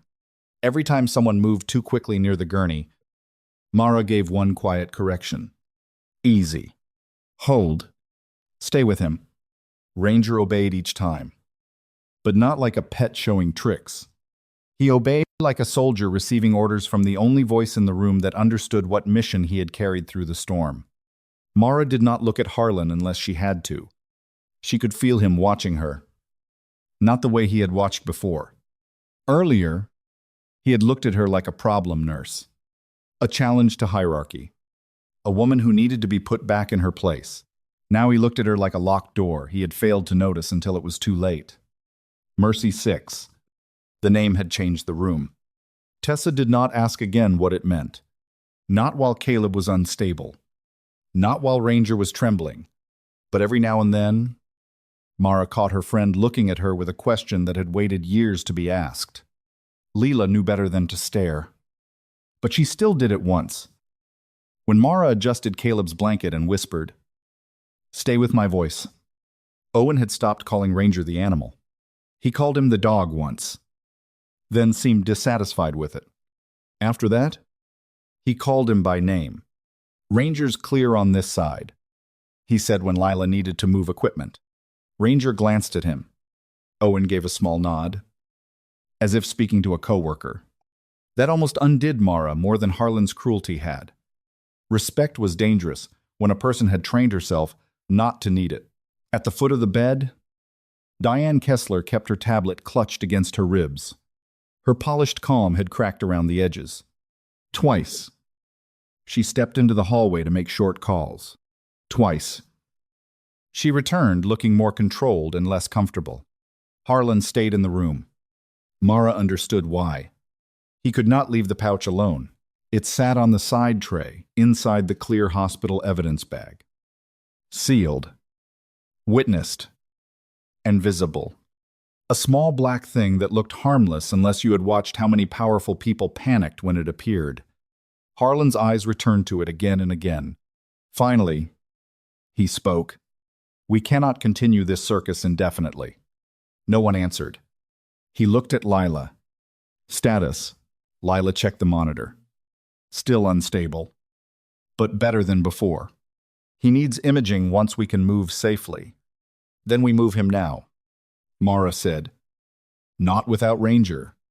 Harlan's head turned slowly. The old anger flashed. "You are still suspended. And Caleb is still my patient until someone more competent takes over." Tessa inhaled sharply. Owen looked at the floor. Lila's eyes widened. Mara had not meant to say it quite that way, but she did not regret it. Harlan took one step toward her. Ranger rose. Mara lifted her hand. "Hold."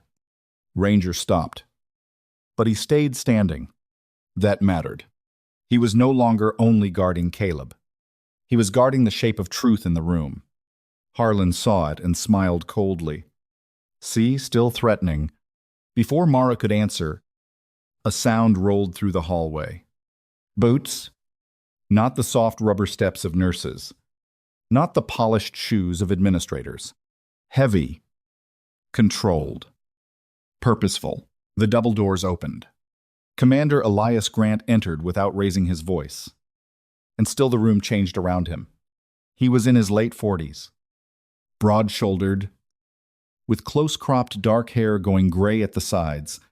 He wore a dark field jacket over plain clothes. No flashy uniform. No medals. No theater. But the men who had seen command in his posture did not need decorations to recognize it. Two people followed him. One carried a slim case.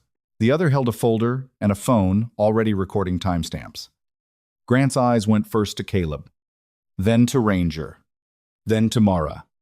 For half a second, his face softened. Not much. Just enough.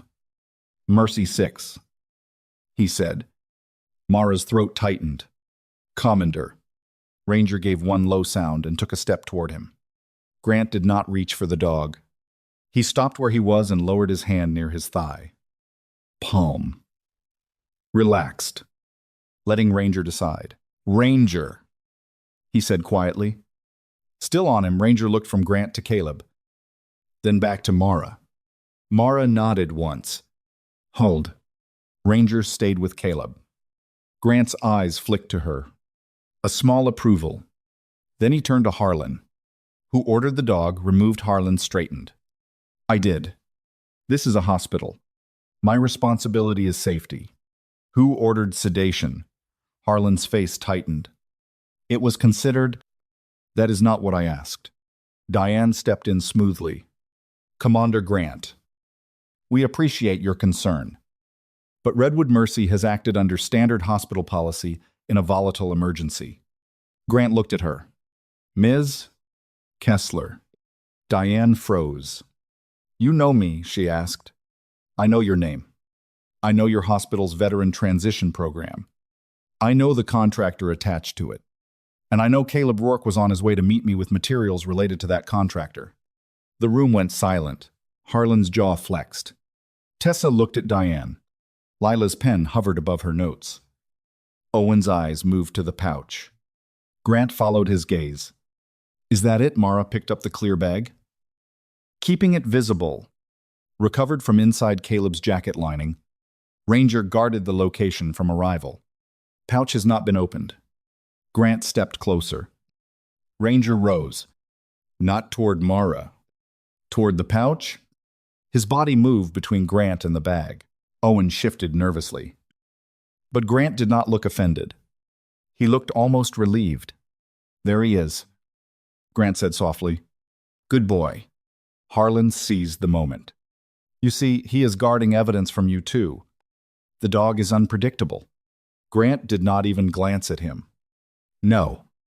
Doctor, he is following protocol. He looked at Mara, who released him in the ER. She did. Tessa said before Mara could answer. Grant kept his eyes on Mara. With what phrase Mara hesitated. Not because she was ashamed, because every repetition pulled more of the buried past into the room. Mercy 6, she said. Grant nodded. Ranger was trained to respond to emergency release commands from Caleb. From me. And from one voice he learned years ago, under battlefield casualty conditions. Harlan looked sharply at Mara. Grant continued. That voice belonged to Captain Mara Ellison, Army trauma nurse attached to a joint medevac operation in Afghanistan. The title hit the room harder than any accusation. Captain, Army trauma nurse, attached to joint operations. Mara looked down at Caleb's hand on Ranger's collar. She did not want the room's awe. She did not want Lila's shock, or Owen's sudden respect, or Tessa's wounded realization that a friend had carried a whole life in silence. She wanted Caleb alive. She wanted Ranger no longer shaking. She wanted the night to stop dragging dead places into clean light. Harlan recovered first. Former military service? if true, does not authorize her to override hospital command. Grant finally looked at him. No. Being right did that. Tessa's lips pressed together. Owen looked away again. But this time, Mara could tell he was hiding a smile. Diane's voice turned brittle. Commander, with respect, this hospital cannot accept undocumented claims in the middle of an emergency. The man with the folder behind Grant stepped forward. Grant raised one hand. Documentation is available. But you already knew enough. Didn't you? Ms. Kessler Diane's face shut down. Grant's voice remained calm. Caleb Rourke contacted our office after 2 veterans from your donor-backed transition unit reported neglect, medication, irregularities, and falsified incident logs. Both cases involved the private contractor your hospital brought in last year. Harlan said, "This is outrageous." Grant turned to him. "Your signature appears on one of the internal reviews." Harlan's color changed. "Not a lot." "Enough." Leela saw it. So did Mara. Grant looked at the clear bag. Caleb was bringing original copies and a witness drive. He was followed after the meeting. His vehicle went off the road less than 8 miles from here. Owen straightened. "You think the crash wasn't random?" Grant did not answer directly. "We are treating it as suspicious." The word settled over the trauma bay. Suspicious. Suddenly the rain outside did not feel like weather. It felt like cover. Mara looked down at Caleb. His face was gray, but his breathing had steadied. Ranger pressed close. His body angled between Caleb and the pouch, as if he understood every word.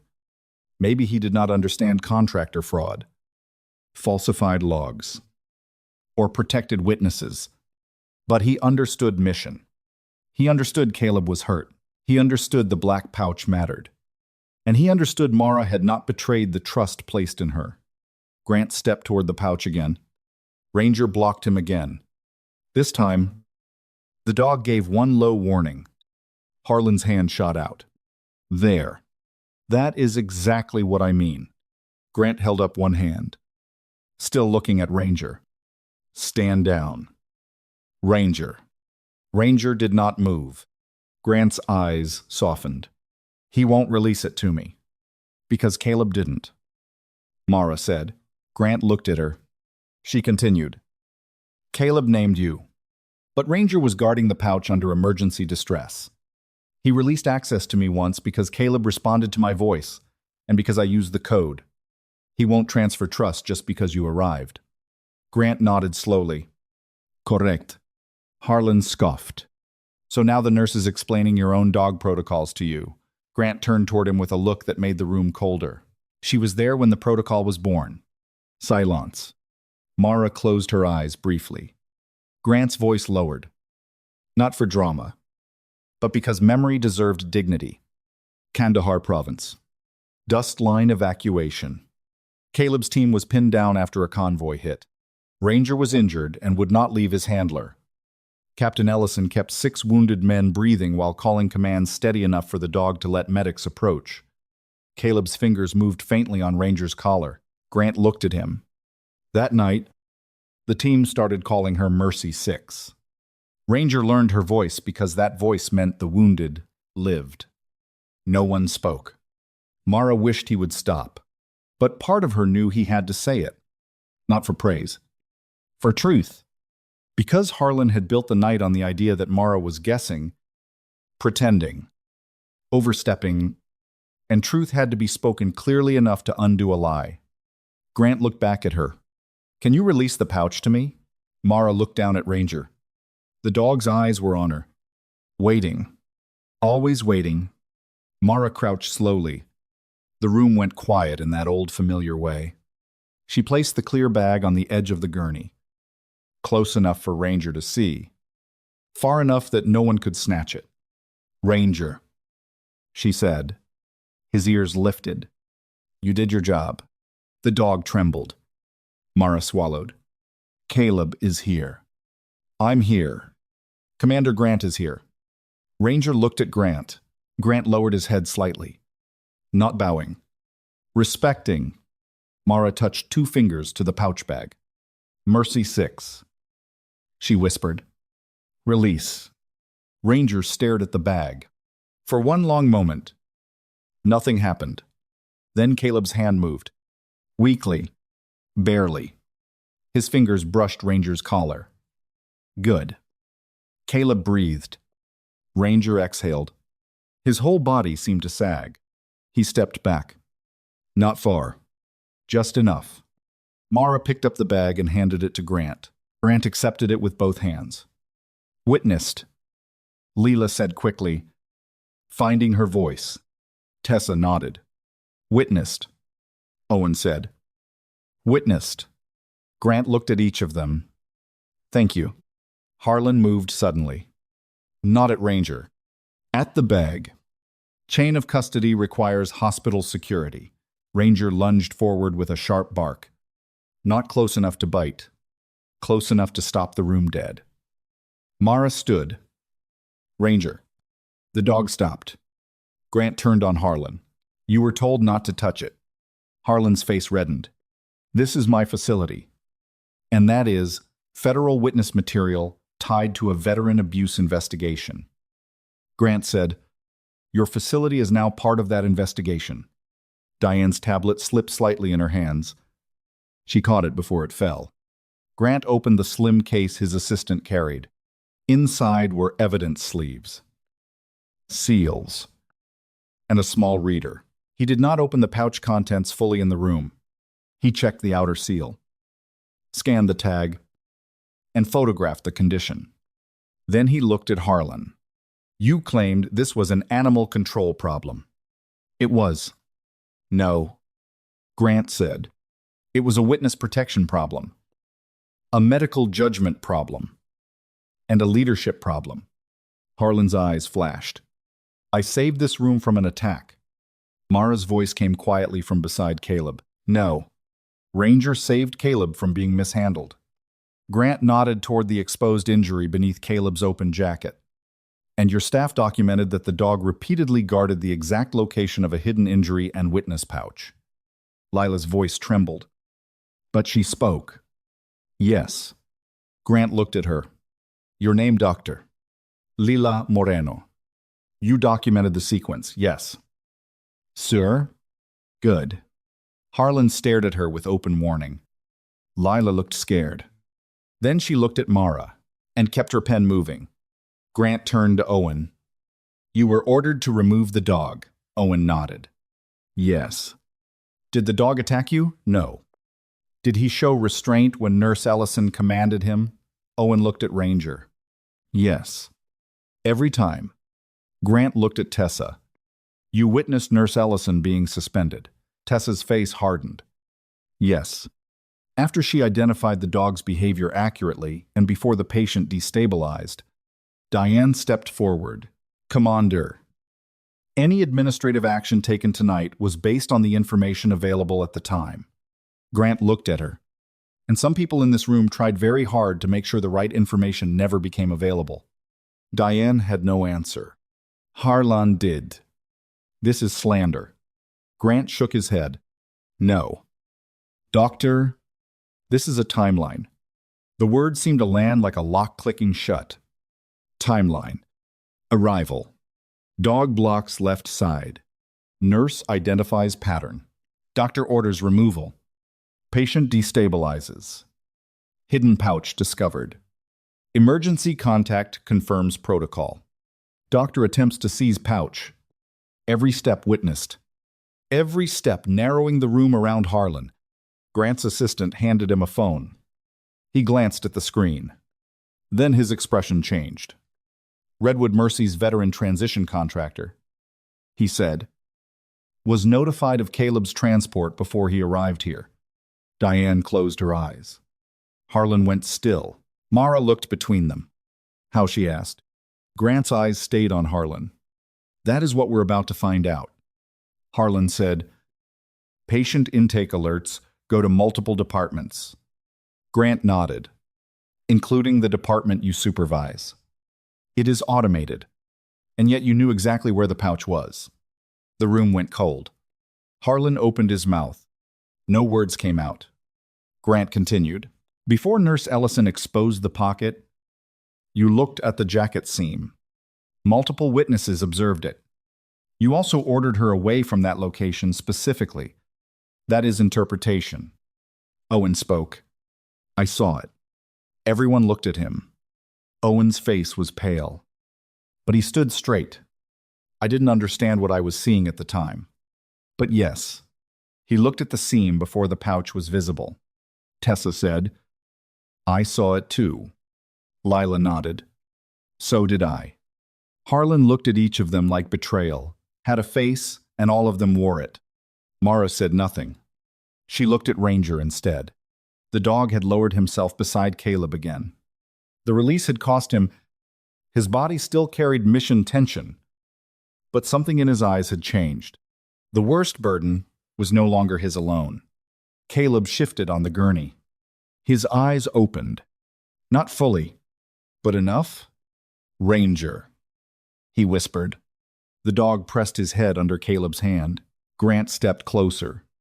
Caleb. It's Grant. Caleb's gaze drifted. Pouch secured.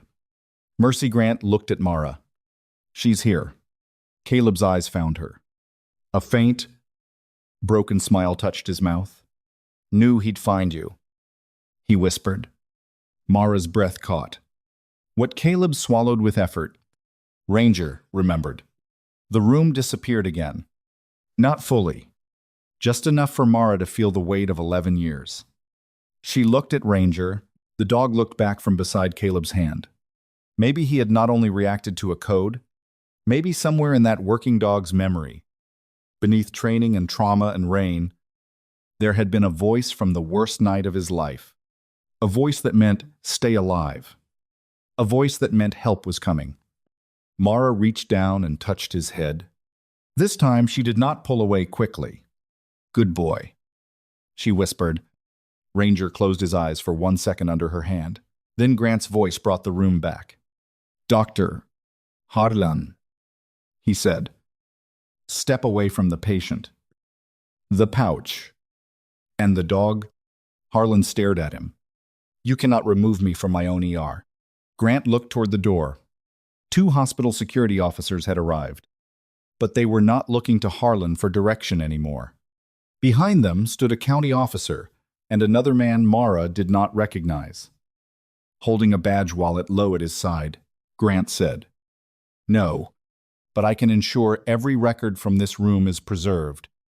Every staff member is interviewed. And every decision made tonight is reviewed by people outside your chain of command. Diane whispered. Victor, Harlan turned on her.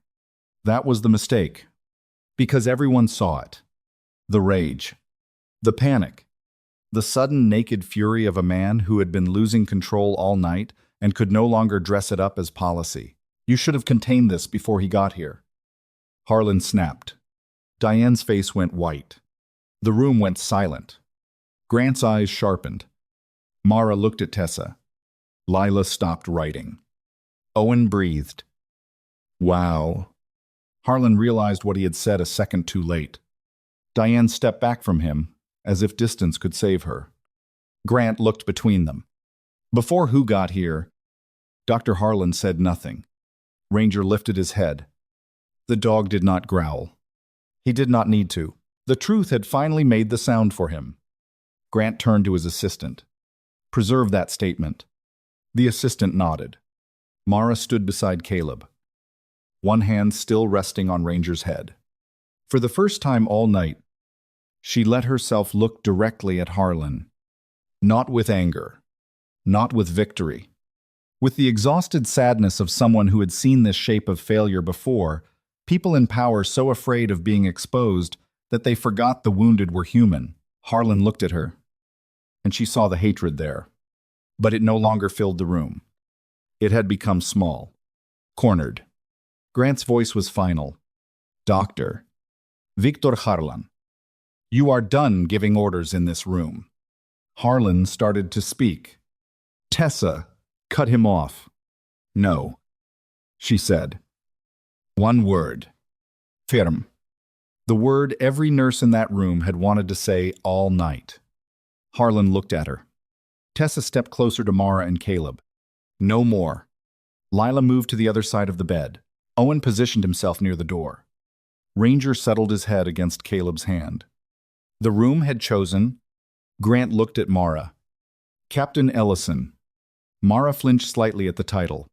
Grant softened his voice. Mara. Can you stay with Caleb through transfer?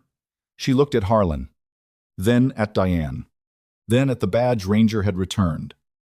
Still clipped crookedly to her scrubs. I'm suspended, she said.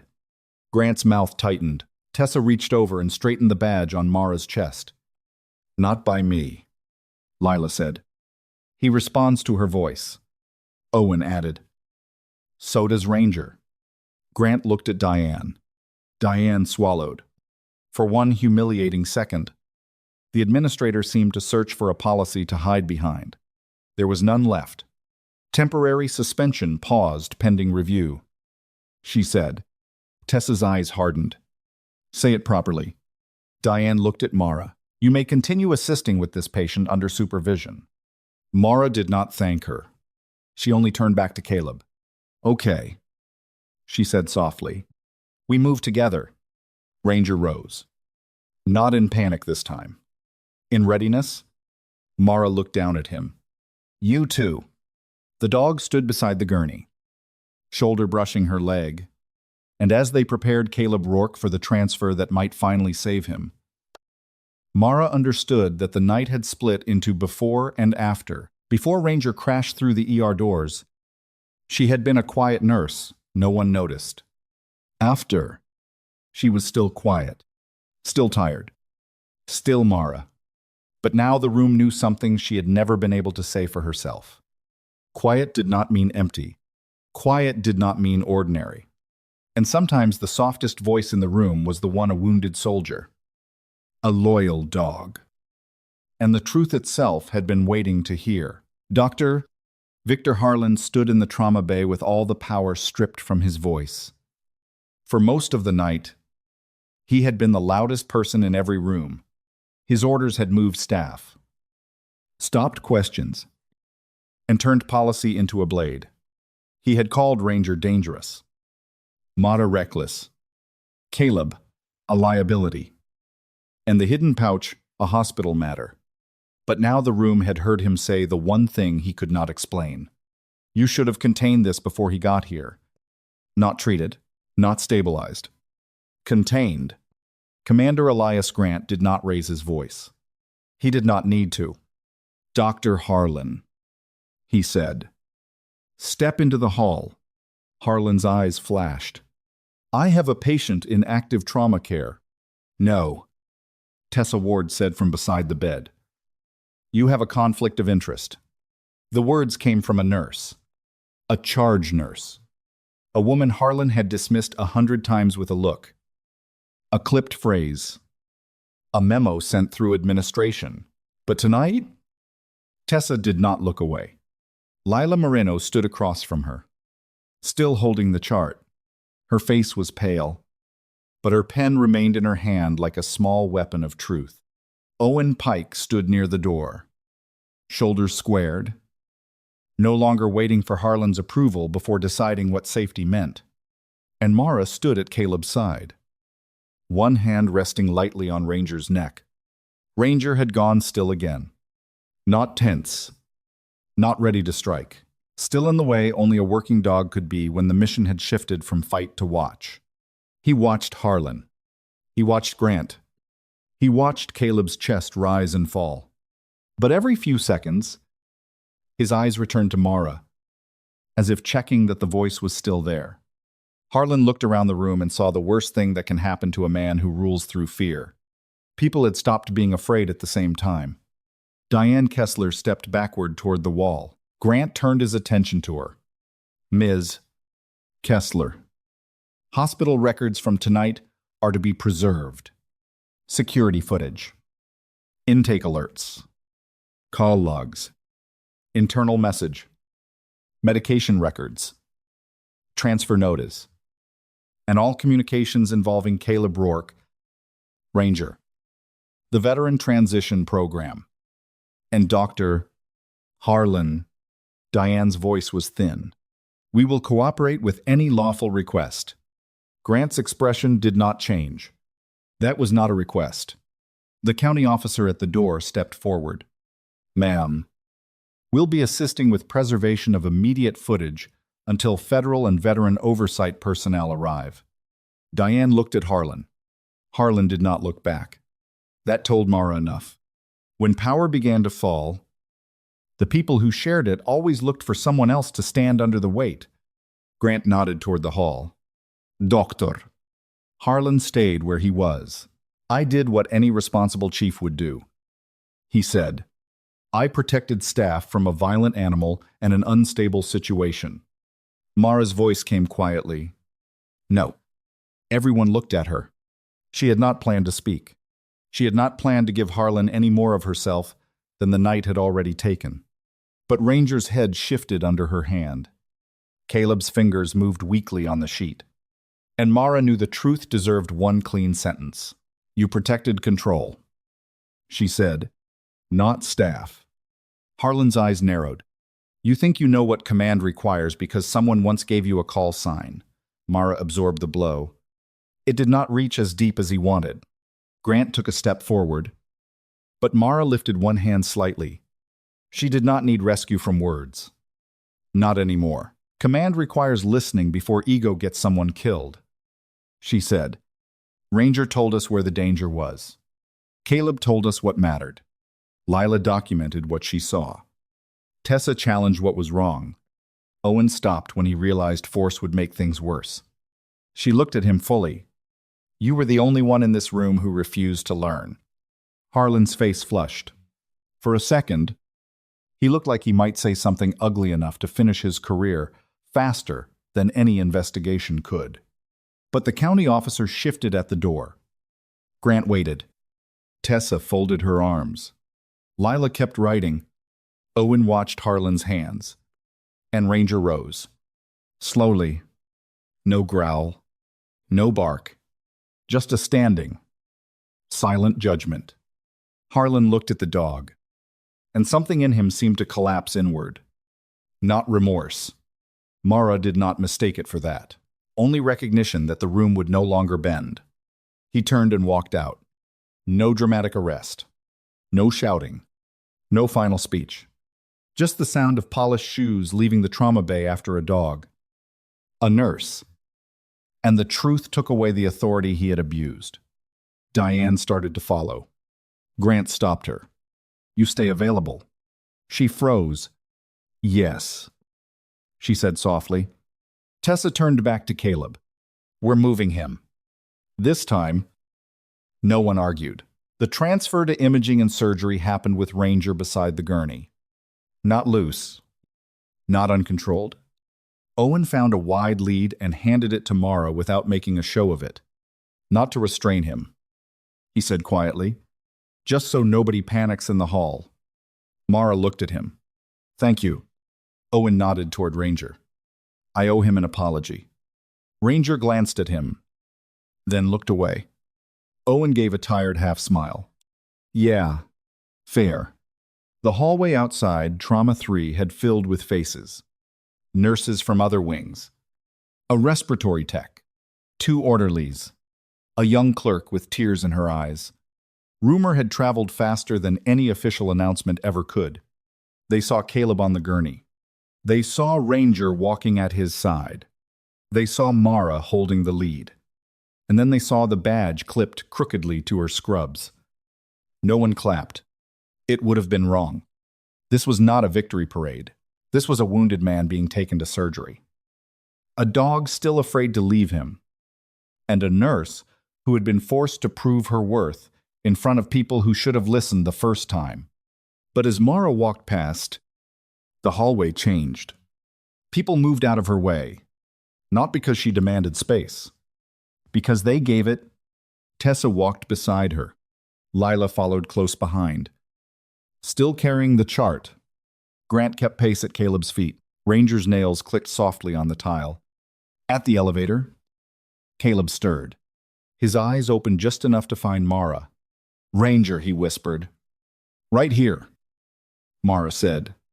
Ranger lifted his head and pressed his muzzle against Caleb's hand. Caleb's fingers curled weakly into the fur between his ears. Pouch secured with Grant. Caleb breathed out. "Good." The elevator doors opened. Mara started to step back. But Caleb's hand tightened on Ranger. Grant looked at the surgical team. Then at Mara. She rides up. The surgeon, newly arrived and briefed fast enough to know better than argue, nodded. "Dog can come to the surgical floor waiting area, not the OR." Mara looked down at Ranger. "You hear that waiting area. You did enough." Ranger looked at the closing elevator doors as if he did not believe in enough. Mara understood. People like them rarely did. The surgery took 2 hours. Mara spent most of it on a hard plastic chair outside the restricted corridor with Ranger lying at her feet. Not sleeping. Not truly. Every sound from behind the doors pulled his ears up. Every stretcher wheel made him lift his head. Twice. He stood and faced the corridor, until Mara whispered, "Not him." And he lowered himself again. Grant sat across from her, elbows on knees, evidence case beside his boots. For a long time, neither of them spoke. Finally, he said, "I looked for you after Kandahar." Mara kept her eyes on Ranger. "I know. You disappeared. I resigned. That is not the same thing." She did not answer. Grant leaned back slightly. "You saved 6 men that night."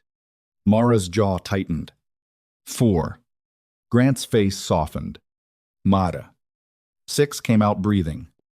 She said. 4 stayed that way. The hallway hummed around them. A vending machine buzzed. A nurse laughed softly far down the corridor, then went quiet when she turned the corner and saw Ranger. Rain whispered against a high window. Grant's voice lowered. "You carried that alone." Mara looked at her hands. They were clean now. That was the strange thing about hospitals. Soap took away blood. Time did not. "I carried what was mine." Ranger lifted his head and placed his muzzle on her shoe. "Not Caleb's. Hers." Mara looked down. The dog's eyes were open, amber and tired. She swallowed. Grant watched them. Maybe he disagrees. Mara gave the smallest laugh. But it broke in the middle. "He doesn't know me." Grant shook his head. Ranger was young then, but not that young. Caleb used to say the dog remembered voices better than faces, especially voices that held steady when the world went bad. Mara touched Ranger's head. "He should remember better things." Maybe he does. The surgical doors opened before she could answer. Everyone stood. Ranger stood fastest. The surgeon came out. Mask pulled down. Face serious but not grim. He made it through. Mara's eyes closed. Just for a second, Ranger looked from face to face, unable to understand the words, but reading the change in the bodies around him. Grant exhaled. Tessa, who had come upstairs during the wait, pressed both hands to her mouth. Lila began crying without making a sound. The surgeon continued. "He's not out of the woods, but he's stable." The delay could have been catastrophic if the pressure injury and internal bleeding had gone much longer. Whoever identified the left side concern early gave him his chance. No one spoke. Then Tessa looked at Mara. Mara shook her head once. "Not now." Not praise. But Tessa said it anyway. She did. The surgeon nodded to Mara. "Then thank you." Mara looked down at Ranger. He did first. The surgeon looked at the dog, then nodded again. More slowly. "Then thank you both." Ranger sat, for the first time that night. His mouth opened slightly. Not in stress, but in exhaustion. By morning, Redwood Mercy was not the same hospital it had been when the rain brought Caleb and Ranger through the doors. Dr. Victor Harlan was placed on immediate administrative leave pending outside investigation. Diane Kessler surrendered hair tablet, phone, and access credentials under preservation order after investigators found late-night messages between her office, Harlan, and the private contractor connected to the Veteran Transition Program. No one announced guilt over the hospital speakers. There was no grand courtroom speech. But the machinery of consequence had begun, and this time it was moving in the right direction. Commander Grant's team secured the pouch. Inside were original witness notes, a drive containing internal incident logs, and copies of complaints from veterans whose care had been minimized. Rewritten or buried. Caleb had not been carrying gossip. He had been carrying people's last chance to be believed, and Ranger had guarded it all the way into the ER. By sunrise, Tessa had written a formal statement. Leela had submitted her timeline with every order and every vital change. Owen had turned over body camera-style security notes from his unit and admitted he had nearly followed an order that could have escalated the dog. "I should have stopped sooner," he told Mara outside recovery. Mara looked at him for a moment. "Stopping at all matters." Owen nodded, eyes wet. Then he crouched several feet from Ranger, keeping his hands visible. "I'm sorry." "Ranger." The dog watched him. Owen smiled sadly. "Yeah, I know. I'll earn it." Ranger lowered his head again. For Ranger, forgiveness would not come through words. It would come through safe rooms, predictable hands, and nobody reaching too fast for the person he loved. That was enough. Late that afternoon, Caleb woke properly. Mara was not supposed to be in his room as his assigned nurse. She had been officially reassigned pending review, then unofficially asked to stay nearby because Caleb's heart rate still calmed when he heard her voice, and Ranger refused to settle unless she checked in. Hospital policy, it turned out, could bend very quickly when enough witnesses were watching. Caleb's recovery room faced the east side of the building, where gray clouds had finally begun to break apart. Ranger lay on a blanket beside the bed, his lead looped loosely around the chair leg. Not tied tight, just present. Mara stood near the window, arms folded, trying not to look like she was waiting for permission to leave. Caleb opened his eyes. "Still quiet?" he rasped. Mara turned. His voice was rough, but his gaze was clearer now.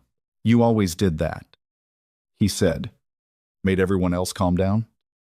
Then tried to disappear before anyone could thank you." Mara walked closer. "Don't talk too much." He smiled faintly. "That in order." Captain She looked away.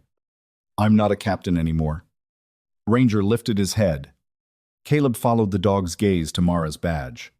"Ranger says otherwise." Mara, Seahead. "Ranger has been making a lot of administrative decisions tonight." Caleb's smile deepened for half a second, then faded into something more serious. "He remembered you." Mara sat slowly in the chair beside the bed. "I didn't think he could." "He remembered your voice." Caleb swallowed. "So did I." Mara looked at the sheet tucked around him. "I'm sorry I left." Caleb's brow furrowed. "You didn't leave us." "I didn't come back." "That's different." She shook her head. "For me?" "It didn't feel different." Ranger rose and placed his head on the edge of the bed. Caleb's hand settled weakly between his ears. "We all came back broken," Caleb said. "Some of us just looked functional." Mara's eyes burned. She blinked hard. "I built a quiet life." "I know. I needed it." "I know that too." The room held the words gently. No one rushed to fill the silence. For once, silence did not feel like something Mara had to hide inside. It felt like rest. Caleb looked toward the door. "Grant told me Harlan's out. Pending investigation." Diane, same direction. "Good." Mara waited for satisfaction to arrive. It did, but not like triumph. More like air returning to a room. Caleb's fingers moved through Ranger's fur. "He tried to tell them," he said. I know. They never listen to the dog first. No, Mara said. They usually don't. They listen to you. Mara gave a tired smile. Eventually, Caleb looked at her badge again. You staying at Redwood Mercy at all? The question reached places she did not want touched. Mara looked out the window. Below, near the veterans' wing, a small garden sat wet from rain. Benches, low shrubs, a flagpole without drama, just morning light on pavement. I don't know, she said honestly. Caleb nodded. That's fair. Ranger left the bed and came to Mara. He stood in front of her for a moment, then leaned his shoulder against her knee. Heavy, warm, certain. Mara placed her hand on his neck. You have a handler, she whispered. Ranger leaned harder. Caleb's voice was soft. He knows. Mara looked at him. Caleb smiled faintly. He also knows you're part of the pack. That was the sentence that finally broke her. Not loudly. No collapse. No dramatic sob. Just one tear that slipped before she could stop it. Mara wiped it away quickly. But Caleb had seen. So, had Ranger? The dog stepped closer and rested his head in her lap. Mara let him. For the first time all night, she let herself hold on. 3 weeks later, Redwood Mercy held a mandatory training session in the auditorium. Mara almost did not go. Tessa made her. You don't have to speak, Tessa said, but you do have to stand where they can see you. I hate you. No, you don't. I strongly dislike your leadership style. Tessa smiled. Good. Put on clean scrubs. The hospital had changed in ways both visible and uncomfortable. The veteran transition contractor was suspended pending investigation. Diane Kessler resigned before the board could vote. Harlan's leave became termination after external reviewers confirmed he had ignored documented warnings, attempted to interfere with protected materials, and failed to disclose a conflict tied to the contractor's internal review process. Lila requested a rotation in trauma-informed veteran care. Owen rewrote his department's response checklist for working dogs and service animals in emergency settings. And he insisted on adding one line at the top: pause before force. Identify what the animal is protecting. Tessa printed it and taped it inside the security office herself. The new hospital policy did not make dogs doctors. It did not turn every ER into a kennel. It simply admitted what pride had nearly cost them. Sometimes a trained animal's behavior is information, and sometimes the quiet person in the room knows how to read it.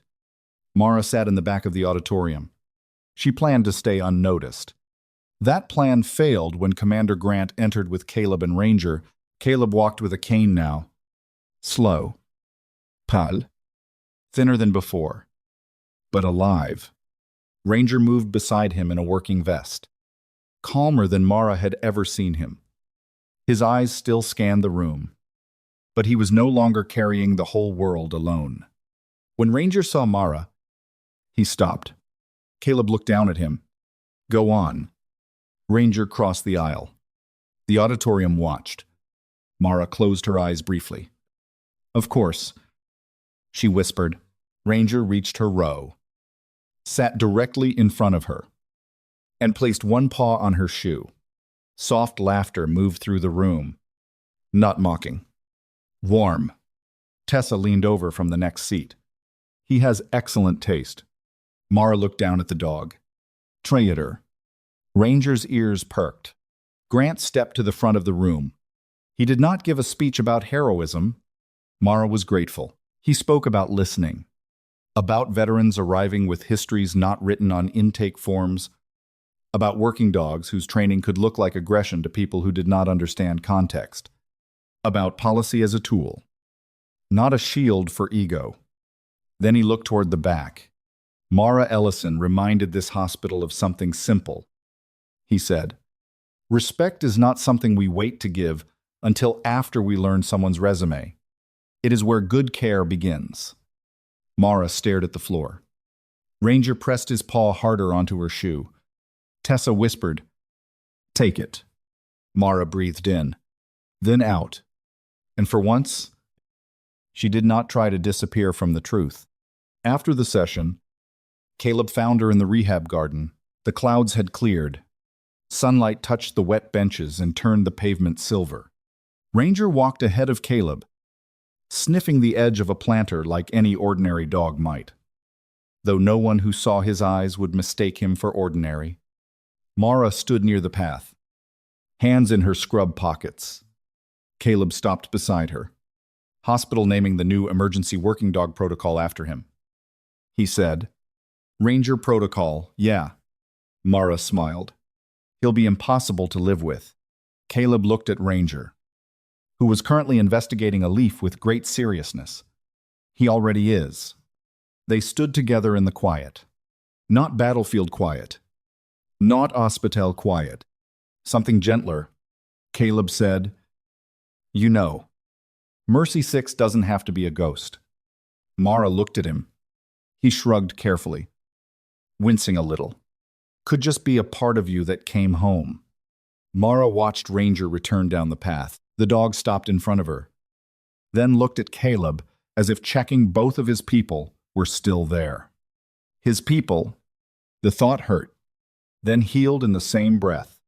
Mara crouched. Ranger came close and pressed his forehead against her chest. She wrapped one arm around his neck. "You did good," she whispered. The dog sigh hid.